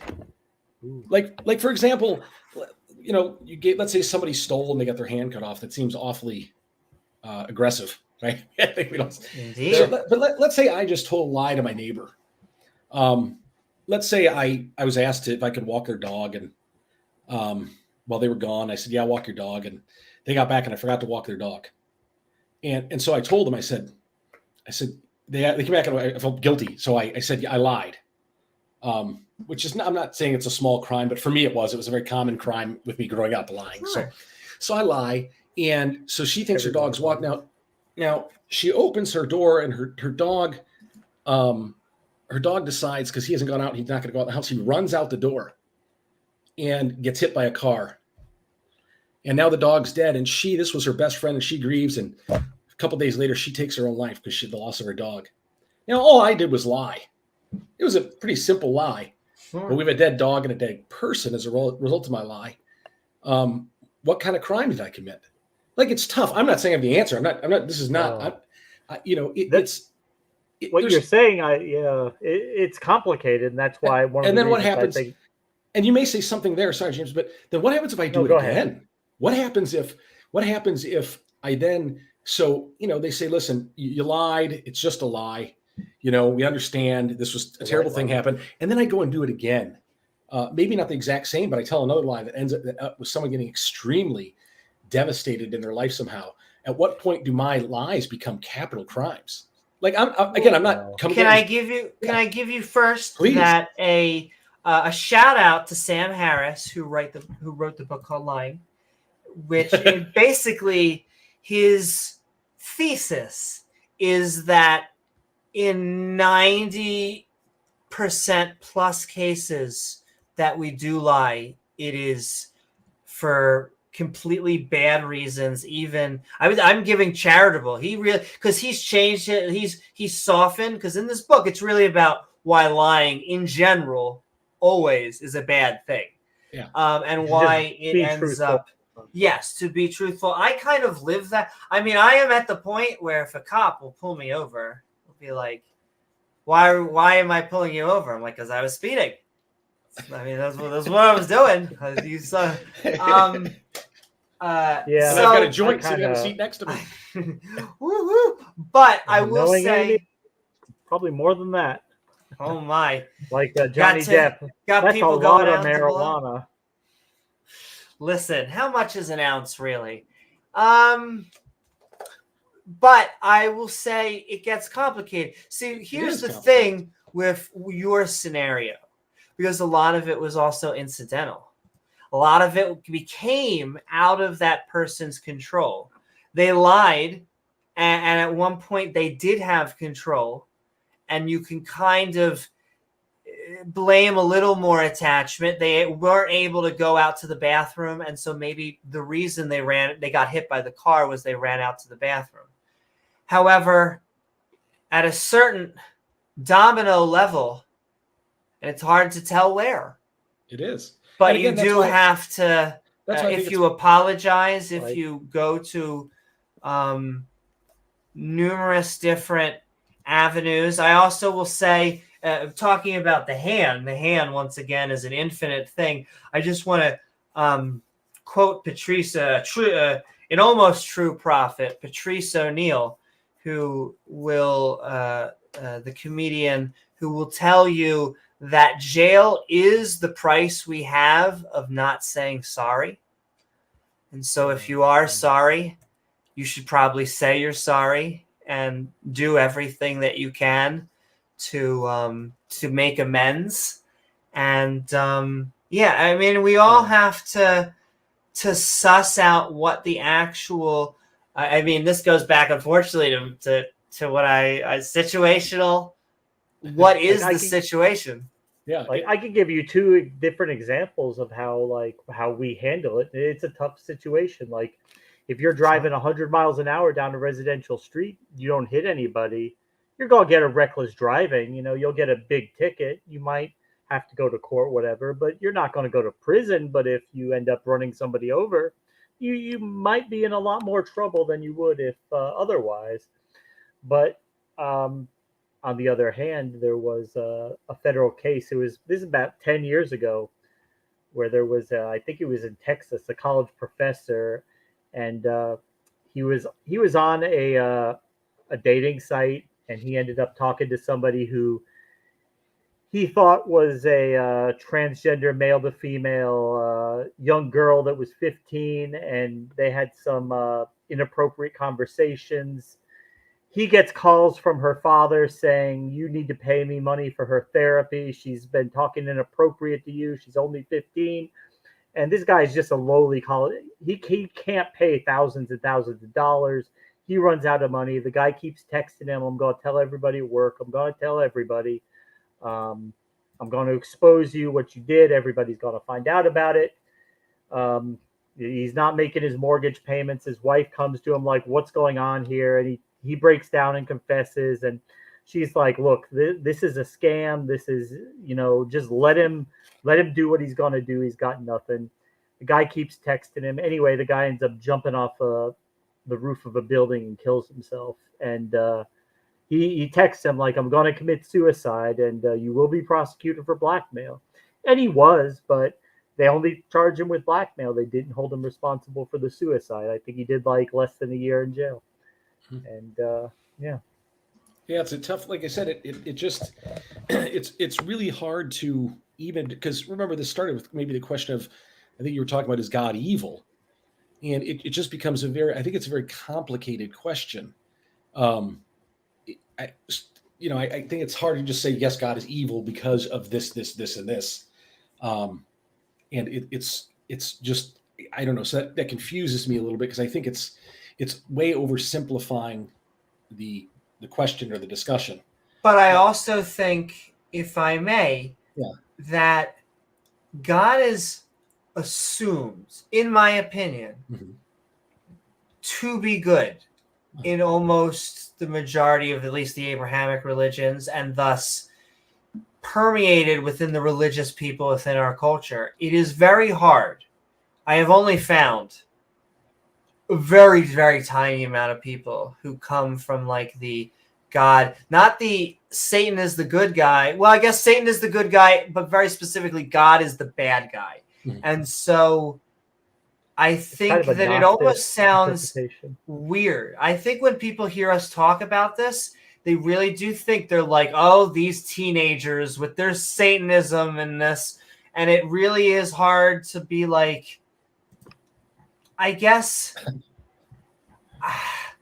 to really think that he is the supervillain that we at least view him as. Well, the theists will postulate that if God exists, then he is objectively good, and they kind of, their head spins when you say, well, even if he exists, that still doesn't make him objectively good. It would just mean that he has a particular opinion on morality. We have a different opinion. He's just in a position to enforce his will on us. We can't enforce anything on him. So it becomes like a mafia boss kind of. But if that is true, and let's say that's the real view, right? Then doesn't the fact that he's God also not just make his opinion enforceable but right?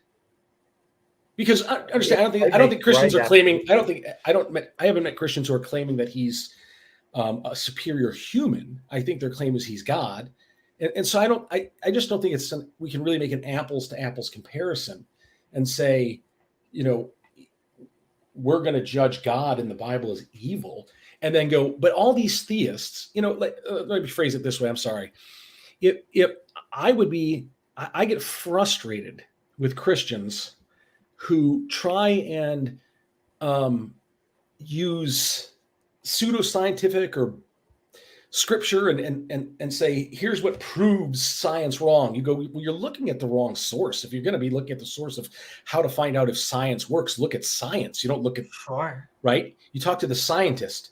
Well, isn't that the idea that if you really want to know what the character of God, you talk to the theist? You don't go to the scientist or the atheist. So no, I agree with you in principle that if you want to learn about Islam, you go to an imam. If you want to learn about,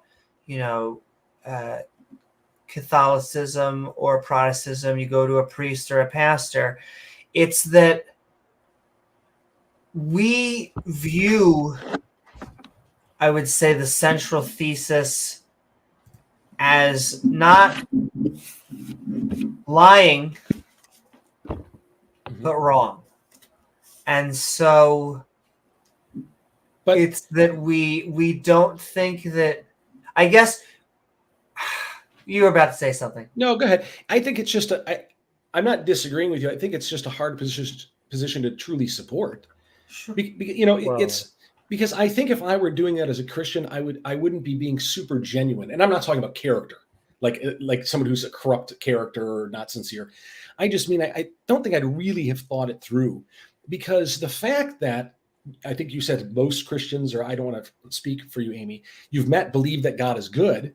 And sure. I agree with that. Yeah. And they are the ones who claim to know God, to go, no, but from my view of God, which is outside, he looks evil. And I again, I'm not saying that that's not fair. Like, you can't do that. I just think if we reverse the situation, there'd be a clear objection to it. You go, that doesn't. I don't think that we are straw manning you, or I'm trying to think how to put this, like almost like you're trying to say that we can't do an internal critique unless you're actually taking on that mindset. But what I would say is that we're coming from that mindset. We're both theists. I used to be Jewish, and James used to be kind of like a Jews for Jesus kind of thing. And we were both all in on being theists, at least for a portion of our lives. Time, yeah. Yeah, and so we became convinced otherwise. And so I'll tell you one of the weird things that we get. This is the scale in terms of who takes the Bible literally. Mm-hmm. It goes the metaphorical Christians, the fundamentalist Christians, and then the atheists. Mm-hmm. Does that make sense in weird way? We get accused all the time of like, that's okay. That's those are the words on the page, but you need to understand the subtext, the context. A 2-sentence verse, but then we have these 86 pages that will actually explain to you why it doesn't mean what it clearly says. It really means something else. Yeah, and that was my slavery debate with Praise I Am, explaining why it doesn't mean that you can beat a slave to death, even though that's what it says. Well, I think, and I didn't hear your debate, but I might disagree with the person you debated with. I don't know, but that's not the question here. But that's okay. Just an example. Yeah, it just seems to me like, again, in the Christian view, and I can only speak from my view of it. I really can't speak for other Christians. Sure. But the whole view of the Bible, let's just say the Old Testament, and let's just say, and you could say, well, that's evil, and I'm fine with you saying that, okay? Let's just say the Old Testament was simply to prove that God was going to punish anyone he didn't agree with. And you could go, well, that's evil. Fine. You could call that evil. That's fine. But that was the reason, because if God just said it, but he never did it, we wouldn't believe it. Why would we believe it then? Especially as we talk about evidence. It's like God always says he's going to destroy the wicked, but he never does, And so, but let's just agree that happened. And then you have Jesus, who's obviously the centerpiece of the Christian faith, at least my Christian faith, come on the scene. And we talked about, I thought it was really fun. We actually have a picture like this in our church, but of Jesus, the superhero who has the superpowers, and that's how I view him. Yeah, like, I know once again, it's going to be like my tip my fedora moment, but like I mean it almost literally in that I think that as we secularize, I think there's a reason that Marvel and DC has become so popular. It's because we kind of need mythic structure. It's not the religion we need.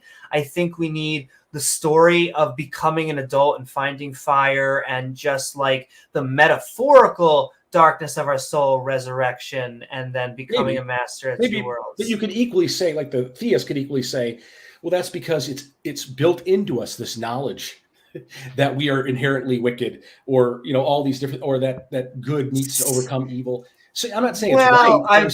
I agree to the second part, but not that we're inherently wicked. I see that's one of the things I don't like about Christianity. I'm not making that claim. I'm talking about the superhero claim. So I'm talking about the bad guys. I'm not talking about humanity. Well, I mean, that's why if you look at the earlier parts of the Old Testament, like God's enemies are the other gods. There's no clear Satan yet. And he doesn't actually show up till later in the book when God says, by the way, there are no other gods, because it just would not be a compelling story without an adversary, without an enemy. Gotta have a bad guy. Without a bad guy, there was nothing there. We're talking about the comparison between Jesus and superheroism. And my point was, I make the connection. Like so just so you know, so we're in agreement. Yeah. I used to be an atheist, and that makes people laugh. But can I tell you, as long as you're being honest about it, that's all you can do. Yeah. I should have my pillow back. Christians I have, because I was modding. I say this. I assure you, this is not a joke. There were Christians that one-on-one I took, or at least who were on the path, who I took pride in talking them out of their insanity. So you can at least appreciate that we really are. We're not trying to be like we're not trying to throw grenades into. I'm trying to think how to say this. Mental grenades into churches. We're not trying to troll. We really are trying to save people in our eyes. I think both sides of the argument, again, both sides are saying that ultimately truth is loving, right? And so to get to the truth, and so I think both sides are saying that. Now, one side couldn't clearly be wrong, but that doesn't mean they're not sincere in their pursuit of truth and their belief that truth is ultimately loving. So back to Jesus as the superhero. It's like, and I totally, again, that's the idea, I think.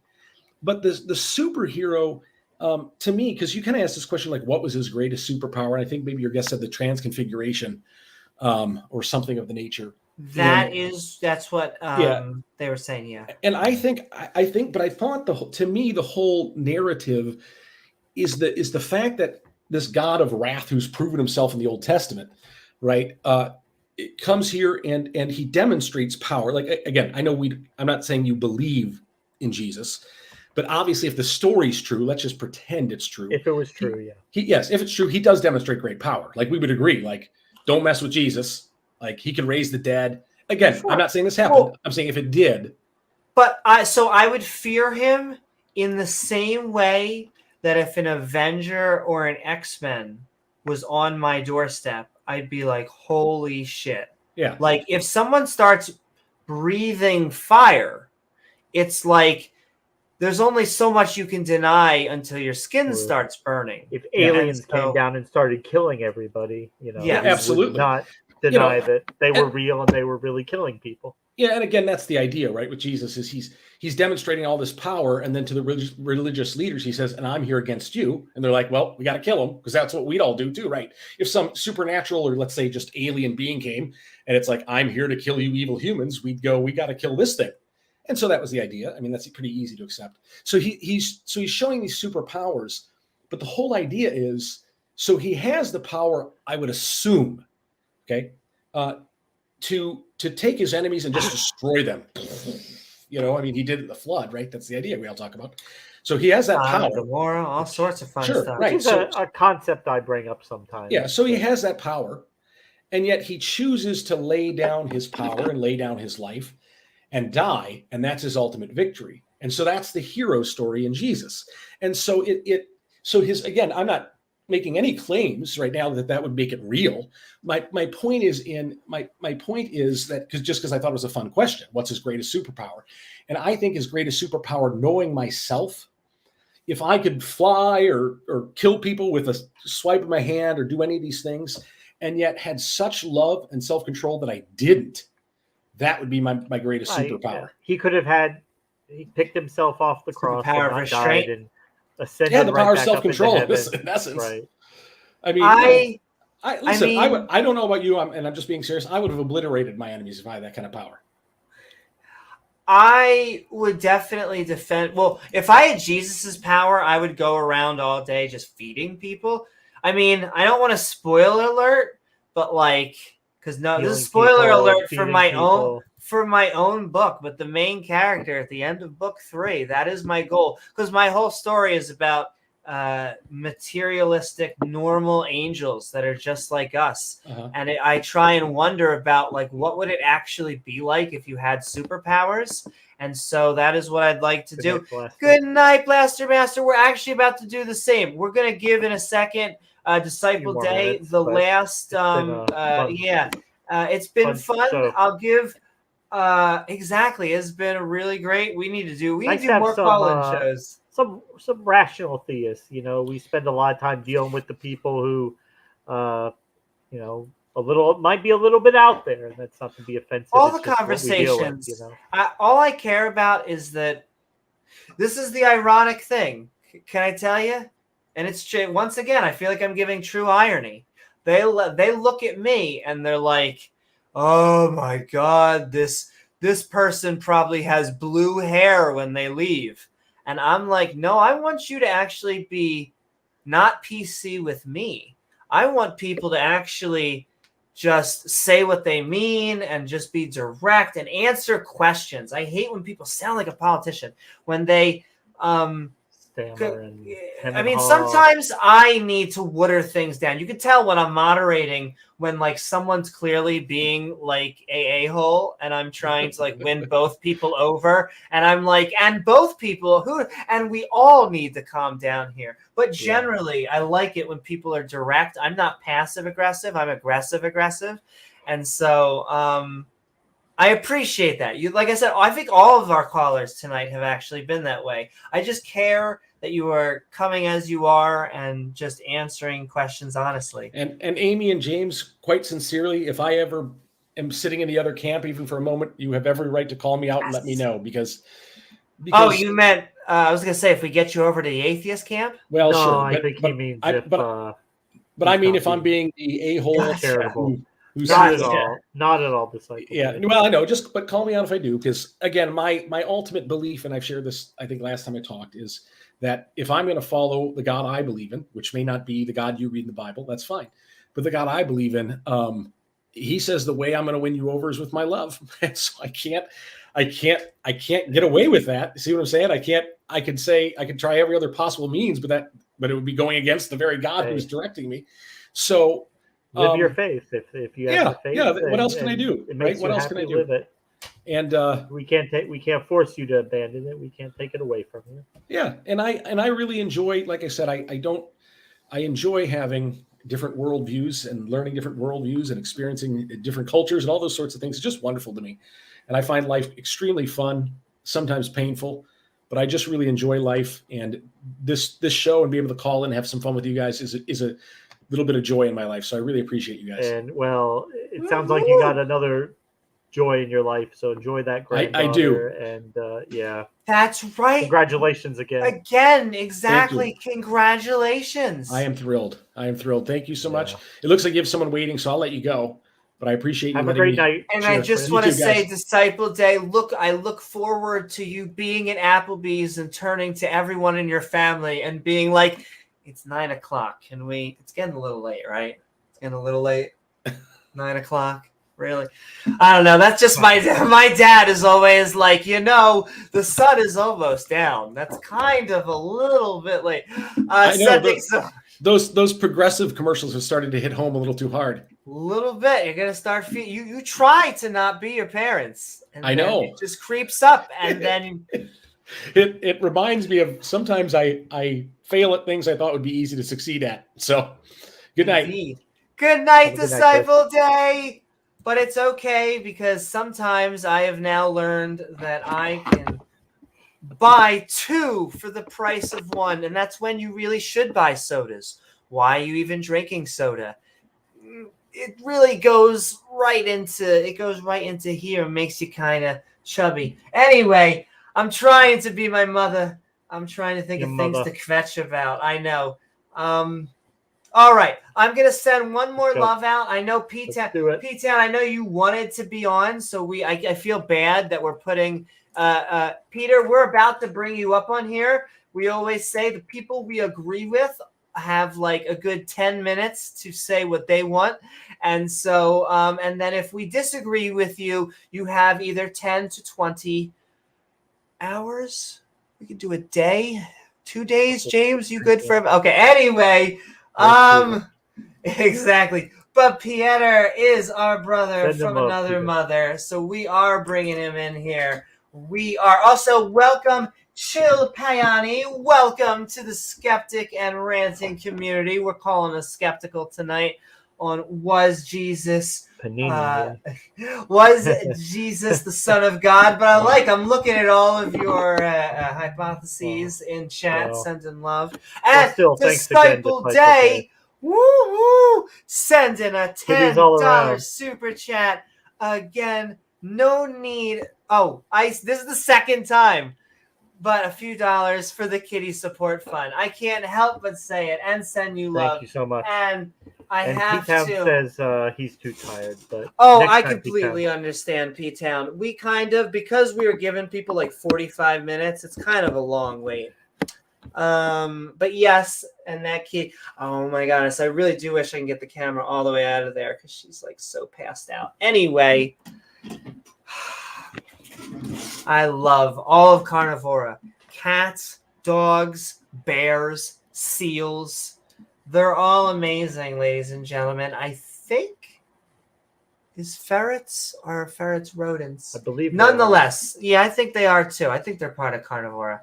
They're all slinky little hunters. And that's basically. Yeah.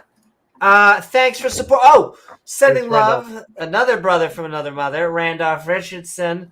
Go check out. I used to say Randolph and Taco stream. I feel like at this point, go check out the lovely atheists, including myself, on the hosted by Randolph and Taco stream at Randolph channel, along with the lovely JL Warren and T-Jump and all that. We're getting Xerxes on there now. Theist Helpline, baby. It's kind of what we're doing here. We're always rotating. I'm queer.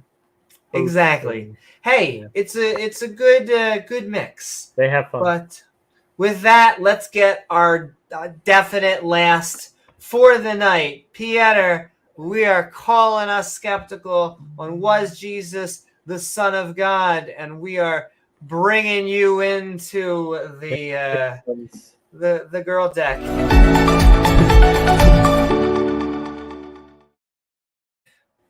Woo! What's up, Peter? Welcome. We are calling us skeptical, and we are asking I like that crashing Amy stream. He indeed is. We want to know, why is Jesus the Son of God?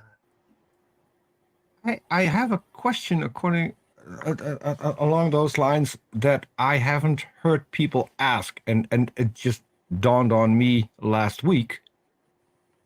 So Christians claim that Jesus is God's son. The Bible claims that we are all God's children. Why is this one son so special then, if we're all his children? It's true. He's given priority to one child. Isn't the parent supposed to have no priorities when it comes to his children? I mean, I don't get it. Maybe it's me. I don't know. This is a child who's also himself, because, you know, he is the son of God and God. He's his own father and his own son at the same time. So it's complicated, Peter. He's the only thing ever that is 200%, because he's 100% God and he's 100% man. Yes. Which doesn't work, because that's not how percentages work. Well, you see, Peter, you're looking at math, but God is above math. God invented math. Yeah. So, you know, you might say 1 + 1 + 1 doesn't equal 1, it equals 3. But in heaven, things are different. Yeah. The whole concept of heaven doesn't appeal to me. I mean, all I have to do is imagine that I'm going to have my favorite food for eternity. That means that after a week or two, not going to be my favorite food anymore, because I'm be craving something else. But Peter, you see, God will make it so that you'll be mindlessly worshiping God forever as an automaton, but he'll make it so that you love every second of it. Peter, there will be nothing you could ever want to do more. There would be nothing you'd ever want to do. You'll just be as happy as a pig in shit. Why I don't want to go. God. You'll be as happy as a pig in shit. Yeah, that's why I don't want to go. Yeah. And to be fair, all the cool people won't be there either. So exactly. Let me go to. I mean, Amy, you're not going to be there. Definitely not. No. And so James, you've made fun of Hovind, so you're not going to be there. Well, according to Ultimated Christian, he heard from God that I will convert back to Christianity at some point. Me and Mark Reid, but I don't see it happening. So I'm still holding on to my ticket to heaven. Ultimated Christian has a tendency of thinking that he can read minds and thinking that he has successful arguments, but he doesn't really, which is probably why he doesn't like me that much. But I can't imagine why. But yeah, any final thoughts, Peter? What are your thoughts? Any final thoughts? Yes, on was Jesus the Son of God? Either. I'm with James on this one. I don't think he existed. I don't think one specific person was Jesus. I think the whole Jesus concept is made up out of several different people and then amalgamated in this Jesus character that probably never existed. Because let's say he did exist, then how come no one noticed the miracles? No one noticed him resurrecting from the death.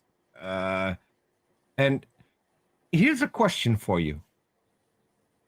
So he's apparently God. He got crucified. He got killed.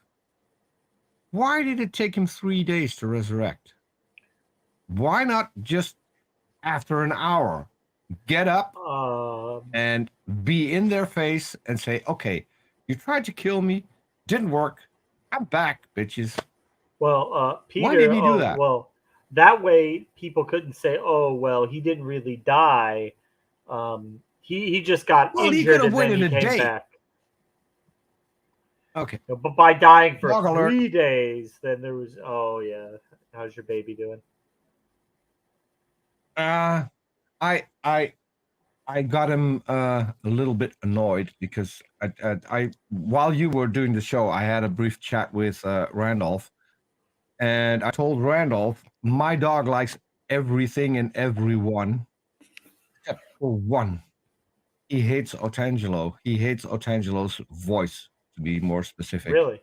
If I do Otangelo's voice, I get attacked by the dog. If I play a video of Otangelo, my dog goes nuts. Soundboard? He goes crazy. He does not. Yeah, the soundboard he can't hear because that goes straight into. I usually wear headphones that go straight to StreamYard, so he can't hear that. But yeah, if I showed Randolph, he goes nuts, absolutely nuts, and he will attack me if I use that specific voice. I'm not going to do that because he's calmed down a little, and so no. But even P-Town says he can't handle Otangelo's voice. Yeah. Yeah. Oh, P-Town, my apologies. I still haven't got back to you. I will soon. I'm starting my own shows back up. So dog just doesn't like the sound of bullshit. I really wanted to chat to P-Town. You want to watch Peter get attacked on screen, P-Town? Really? No. He's calmed down now. I don't know if. So a good example is go to Arn Ross channel and look for the I Get Dogged on Every Stream video. I think that was the title that he put out yesterday or the day before. He got attacked by his dog live on camera. So, well, not attacked. Obviously, it was playful, but it ended up Arn having to clean his room on camera, which was fun. Yeah, we're going to tease him with that for a long time to come. How about this podcast supports all puppies? How about Jesse Leaderson? Does he go crazy with that voice? No. I can do that. That's not a problem. Jesse P. Leaderson. So, P. Leaderson doesn't I can yell beta at him and just beta. Oh, hold on, something's happening. Beta. If I'm going to do Otangelo's voice, then things could be different because now he's trying to ruin everything. And here he comes. Hold there you go. Okay. We saw it. Yeah. Okay, that was as funny as I was hoping it would be. He does not he's like what the Otangelo. hell? What the hell? If I'm talking in this voice, then I'm going to get... And he's off again. So, yeah.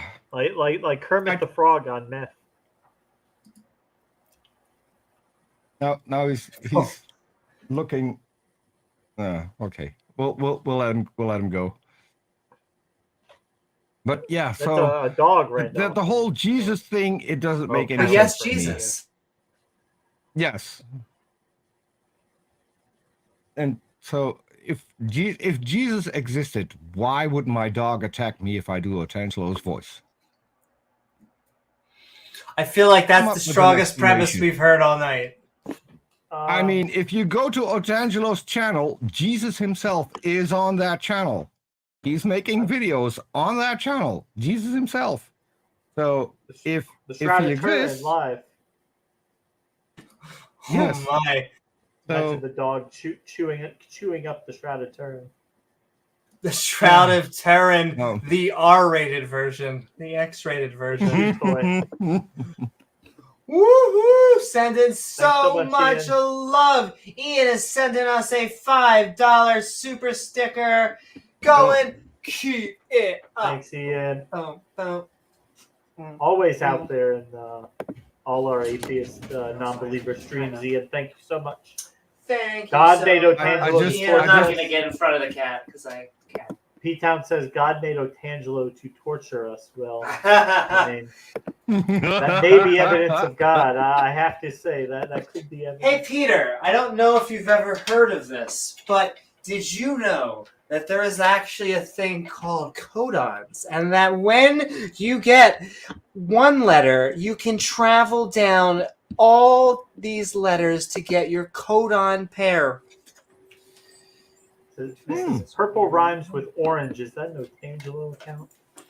Greetings, sentence. No, purple rhymes with orange is amazing. Sending love. Yeah. No, Orange Jello.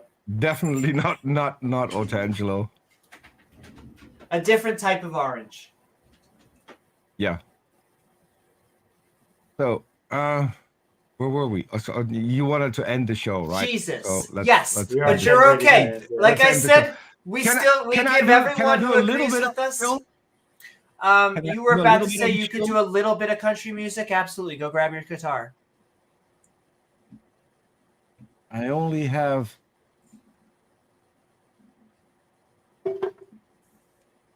All right, there we go.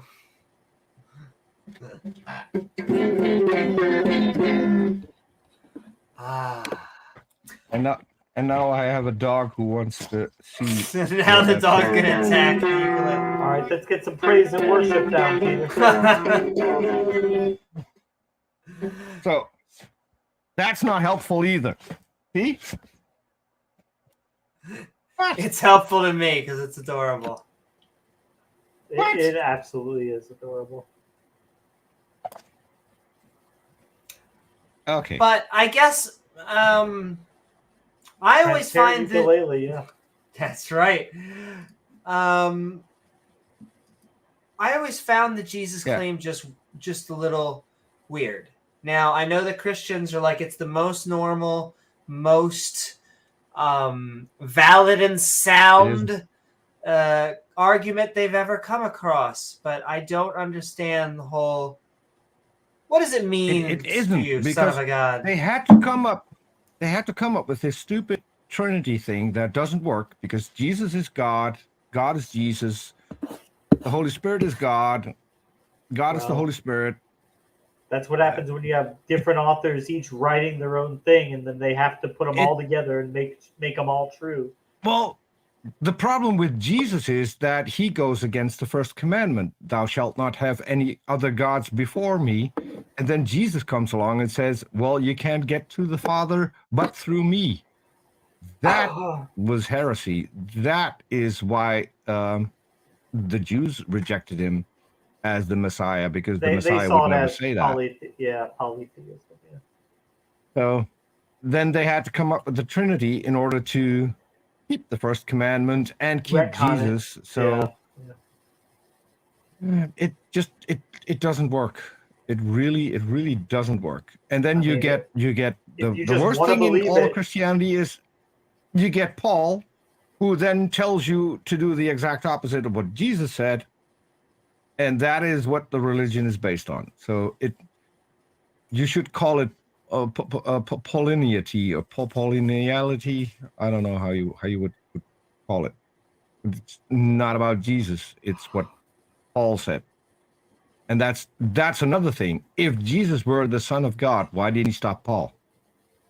Why didn't he tell Paul, okay, you need to keep all the commandments? Because Paul said, you don't have to do that anymore. Well, Paul clarified what Jesus meant, Peter, you see. Yeah, but he did clarify it correctly, right? I mean... Well, you see, Peter, when Jesus was around, he hadn't died yet, so it was after Jesus died that the new covenant came. So Paul wouldn't have been able to, or Jesus wouldn't have been able to preach that new covenant until after he died, which is why he came to Paul, you see. But, yeah, you might have a point, but he also said that he would come back before his then disciples, all of them had fallen asleep. Well, and he was now talking all to of them us. have That fallen was for asleep. us. That was our message. Yeah, he's coming soon.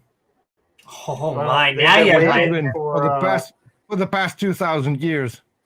Damn it! They've been waiting for 2,000 years, and I know, Amy. You want me to say that Jesus should have had Viagra, and then everything would have been okay. I was gonna say. I mean, I'm not going there.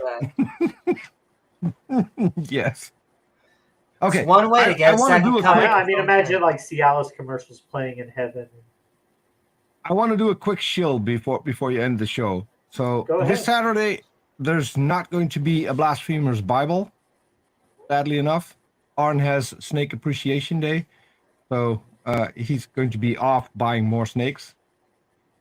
If you want, if you have some time to kill, you can come over to my channel. I'm going to have my oldest follower, one of my oldest followers on Twitter, as my co-host on Saturday, and I will be talking to one of my earliest guests.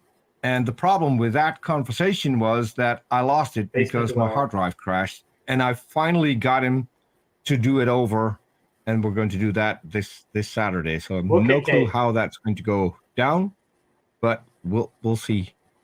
And then on Sunday, you got a full day, because on Sunday you've got the Theist Helpline for anywhere between 6 and 12 hours. Is that going to run? Join Amy on Sunday morning.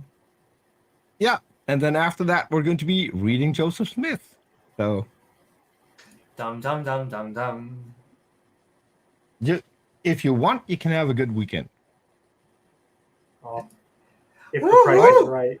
Go check that out. Is it going to be? Go check out youtube.com/gonna go for it. Go check out youtube.com/atheistjunior, and go check out youtube.com/RNRaw. Exactly. Lots of good stuff on RNRaw. He's putting out lots of good content lately.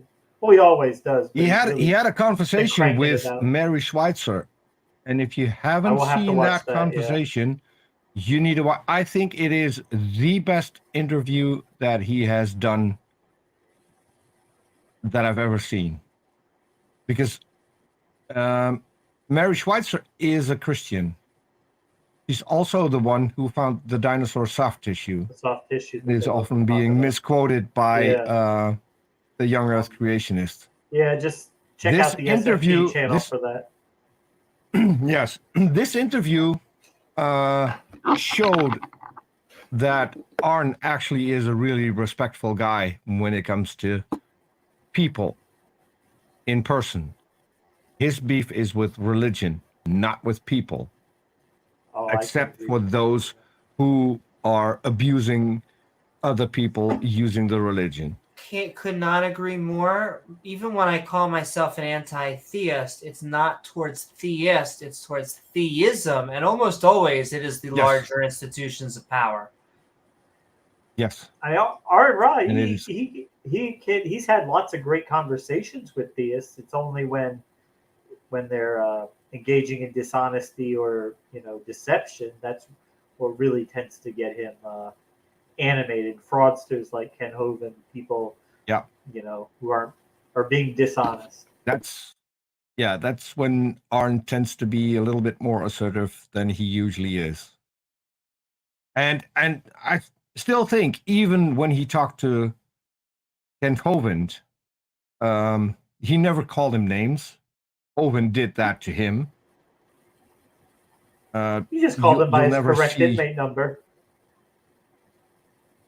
But that was in the response videos. He didn't call him that to his face because he wanted to be respectful. Hovind chose after that to keep calling Arn by his former name, his birth name, that he no longer has because he is, his name now is his real name is Arn Ra. Yeah. Yes. Ken said, I want to see court papers to show that. Like, you don't need to see that, Ken. He'll see court papers. Don't worry. It's a problem with Kent that when it comes to other people, he likes to see court papers. When it comes to himself, otherwise, not so much. Not as much being good as being judged as a jury of his peers. But yeah, I'm gonna give it back around. I actually wanted to make sure, even though I said it was That's a very true, closing. I Randolph. wanted to give you a little bit of time because we love having you on here, Peter. You are Good an to see you, Peter. amazing Thank you. producer, content creator, and it is just so fun to have you on with the now Fiest Helpline is the tagline. And so, yeah, it And sounds you like have you to have wait something for on it your mind. because I'm not going to say it in public yet. Oh my! But I'm taking on another channel where I'm going to produce shows. So, Hells yeah! for people who don't like me, when I produce, you won't hear me. I'll be in the back room.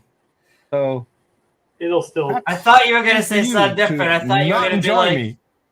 for all the haters out there, gonna hate. But It'll still bother them. Yeah. but I yes, don't know. Peter, when that comes out, please feel free to come on here and shill. We Send it do on the not Discord. schism. We're all each other's brothers and sisters. So I'm just sending you love. You're going to love hearing who it is. Ooh, I'm excited. See, now you're teasing me. You know the person. My mom? No, just kidding. Oh, dude. No. I'm excited That's now. a really terrible you're your mama joke. That's a really terrible your mama joke. See, I thought it was You supposed to need be to- my mom, not your mom. That was self-deprecating. But I guess it could have been your mom too. Okay. But if your mom was a content creator, that would Yeah, but have for been me, great. it's your mom. If you talk about your mom, it's your mom. I mean, Exactly. your mama joke. But yeah, come on and chill. But however, When I said that, is that a dad joke? I'm not sure. Ian says you do great work, That's Peter. right. Thanks, Ian, for the positivity. Woo-hoo. Thank you, Ian. Thanks, Ian. I tried and do my best. What's up, native atheist? Let's see. That's right. That soft tissue. It's just so convincing. The creationists always come up with new. Amy makes soft tissue chicks. hard again. Oh, I may exactly. I don't think I can do any better than what you just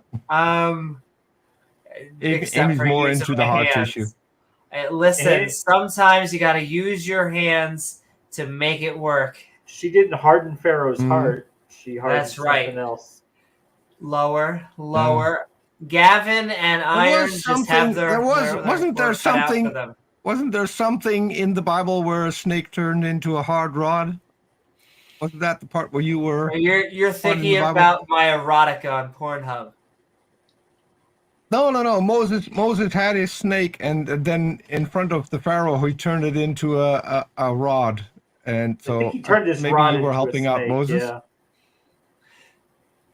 Oh yes, you're Or was talking it the about other when way he was around? fighting the Pharaoh over their penis sizes because they were playing a magic off. They were doing Harry Potter off, and he was trying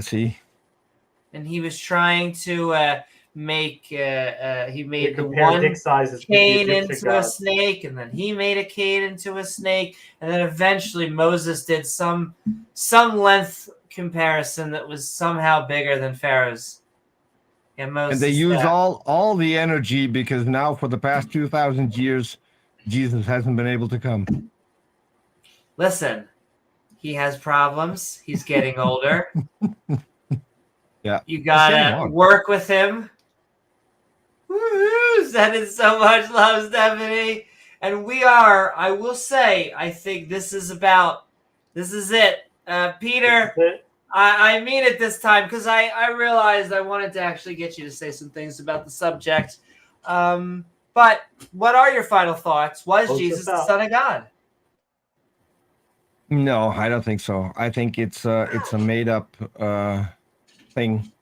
There might be a guy called Jesus back in those days, and might be a rabbi who preached the word, but no, Son of God, no. Because here's the thing: if you want to be the son of someone, it would be handy if that particular someone exists. Oh, you mean if there's no God, he can't be a son? A dad that doesn't exist probably doesn't have a son. Listen, if Yahweh told Mary that he was going out for cigarettes, I feel like 2,000 years. we gotta come to terms with things. But yeah, Peter, thank you for so much being on. You It ain't was coming lovely back, having you Kent. as Sorry. always. It was nice to be here. I only have one final actual thing to say to you. What's Ding! that? I don't have my soundboard ready. Oh no, that's completely fine. I thought, come on, Peter. but just for once, I'll let you finish an entire outro without interrupting. I think I can hear myself think. You come on, and you don't even have that ready. Oh, thank you. I have one thing. I have one thing. There you go. Thank you, Peter. And they're all there. See him? I do. All the skeptic bots. It actually looked like the people from Mystery Science Theater 3000, kind of, but they were kind of a little bit, yeah. Do you actually, I did steal them. If you're going to go to release channel Peter. called Scientist Mel, he did a show a long time ago called Audacity. Oh my! So now Amy's going to check it out just because of the title. Audacity. I say. And that's another show that I made the artwork for, and from the intro, that's where the people come from. Woohoo! And with that, Peter, it was lovely having you on. I'll see you on Sunday. Thanks, Peter. See you on Sunday. And see you soon again, James. Always good talking to you guys. Great to see you.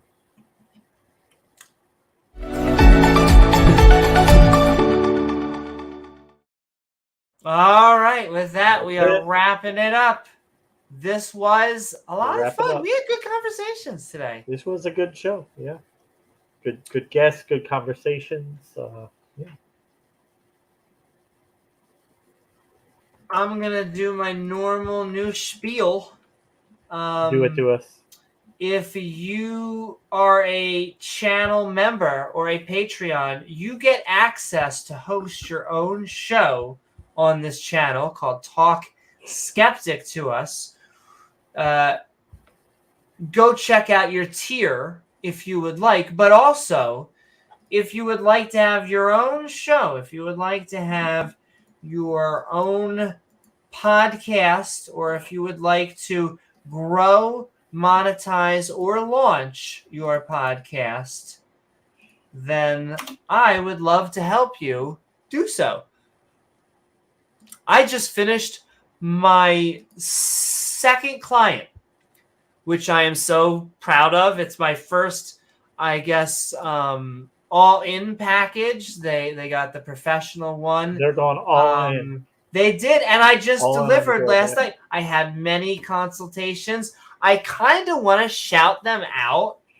Like, I'm going back and forth when I should, if I should, like, wait until, like, their premiere, because I do want to get them a shout out and subscribers, because I think they have a great voice. In fact, the subject is voice cast, audio, and kind of like the lifestyle of doing so.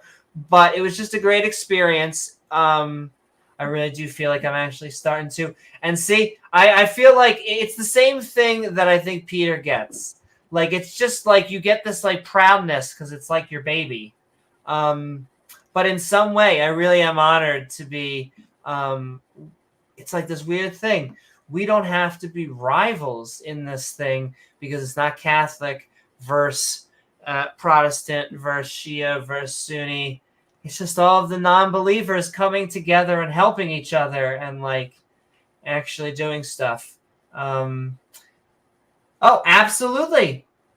Maybe a little bit too inconsistent. Hey, let me tell you, and I saw someone speaking to me last time when I said this, and I should have stopped the credits and like talked. Because I really do. I want to get, if you would like to get your idea out there, I will say a lot of people always want to say they just want to talk into the void. And though it looks like James and I are talking into the void, it's a lot about focusing on what your niche is and what kind of subjects that you really vibe are, your audience, and what you could talk about for many hours. But I can help you find that. And all right, along with Gizmo. Gizmo helps. He helps. Gizmo and I can help you get all the graphics and all the fancy stuff and all that stuff. And James, do you have anything else final to say on just this Jesus being a son of a god?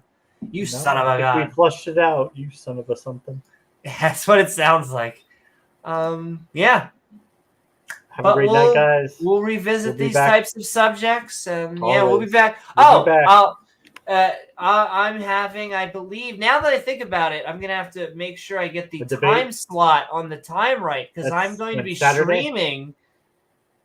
It's Sunday, which means I'm going to be streaming from 11 to normally to something. It's going to have to be a night debate. I'm going to have to talk with Banshee and just make sure, because I'll still do it on Sunday.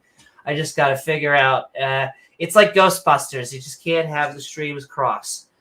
But I'm looking forward. In fact, I keep on saying it, but it's just about all the preparation work. Keep on looking forward to more premieres, more live streams, more fun under the sun. And with that, I hope that you all had a fantastic time on this episode of Call Me Skeptical. Was Jesus the Son of God? Dun, dun, where we opened up the internet phone lines to figure out why anyone would think that Jesus was the son of a god, as I choke on air. For a good time, apparently worth dying for. However, I do want to thank my co-host, James W., along with all of our lovely guests. Thanks, guys. Who I have written down, and now I am searching for and making up space and time. And Duchess of Clutches, Mass Creation, Michael Smith, Disciple Day, and Peter. Woohoo! Boom, boom, boom, boom, boom. Great people. Exactly. Along with all of our lovely mods who make this stream so great, all of the people in chat, and of course, viewers like you who make this channel even possible. If you enjoy the show, please don't forget to like, follow, and subscribe, because then you gain access to that all button icon, which will send you reminders to see our premieres or see our live streams or a double hey. If you like the show and think that someone that you are debating with or you're friends with and they're interested in the topic, why not share the link? As well as, hey, why not leave a comment once the video is done? The what is fine. There's also a chance to leave a super thanks, and we'll leave thanks for the next. Oh, Daddy. Holman, I'm gonna tuck you in. Matt pal. That's really big, Matt. Oh my. That's so big, Daddy. Oh, Daddy. The link of which is in the description below. Our Skeptic and Ranting Discord server, because the after show is about to be opening. I'll be posting that as well. Or it's in the description and it's in chat. And you can also, lastly, help us out by heading into patreon.com. It sounds so cheesy when I just said it like that.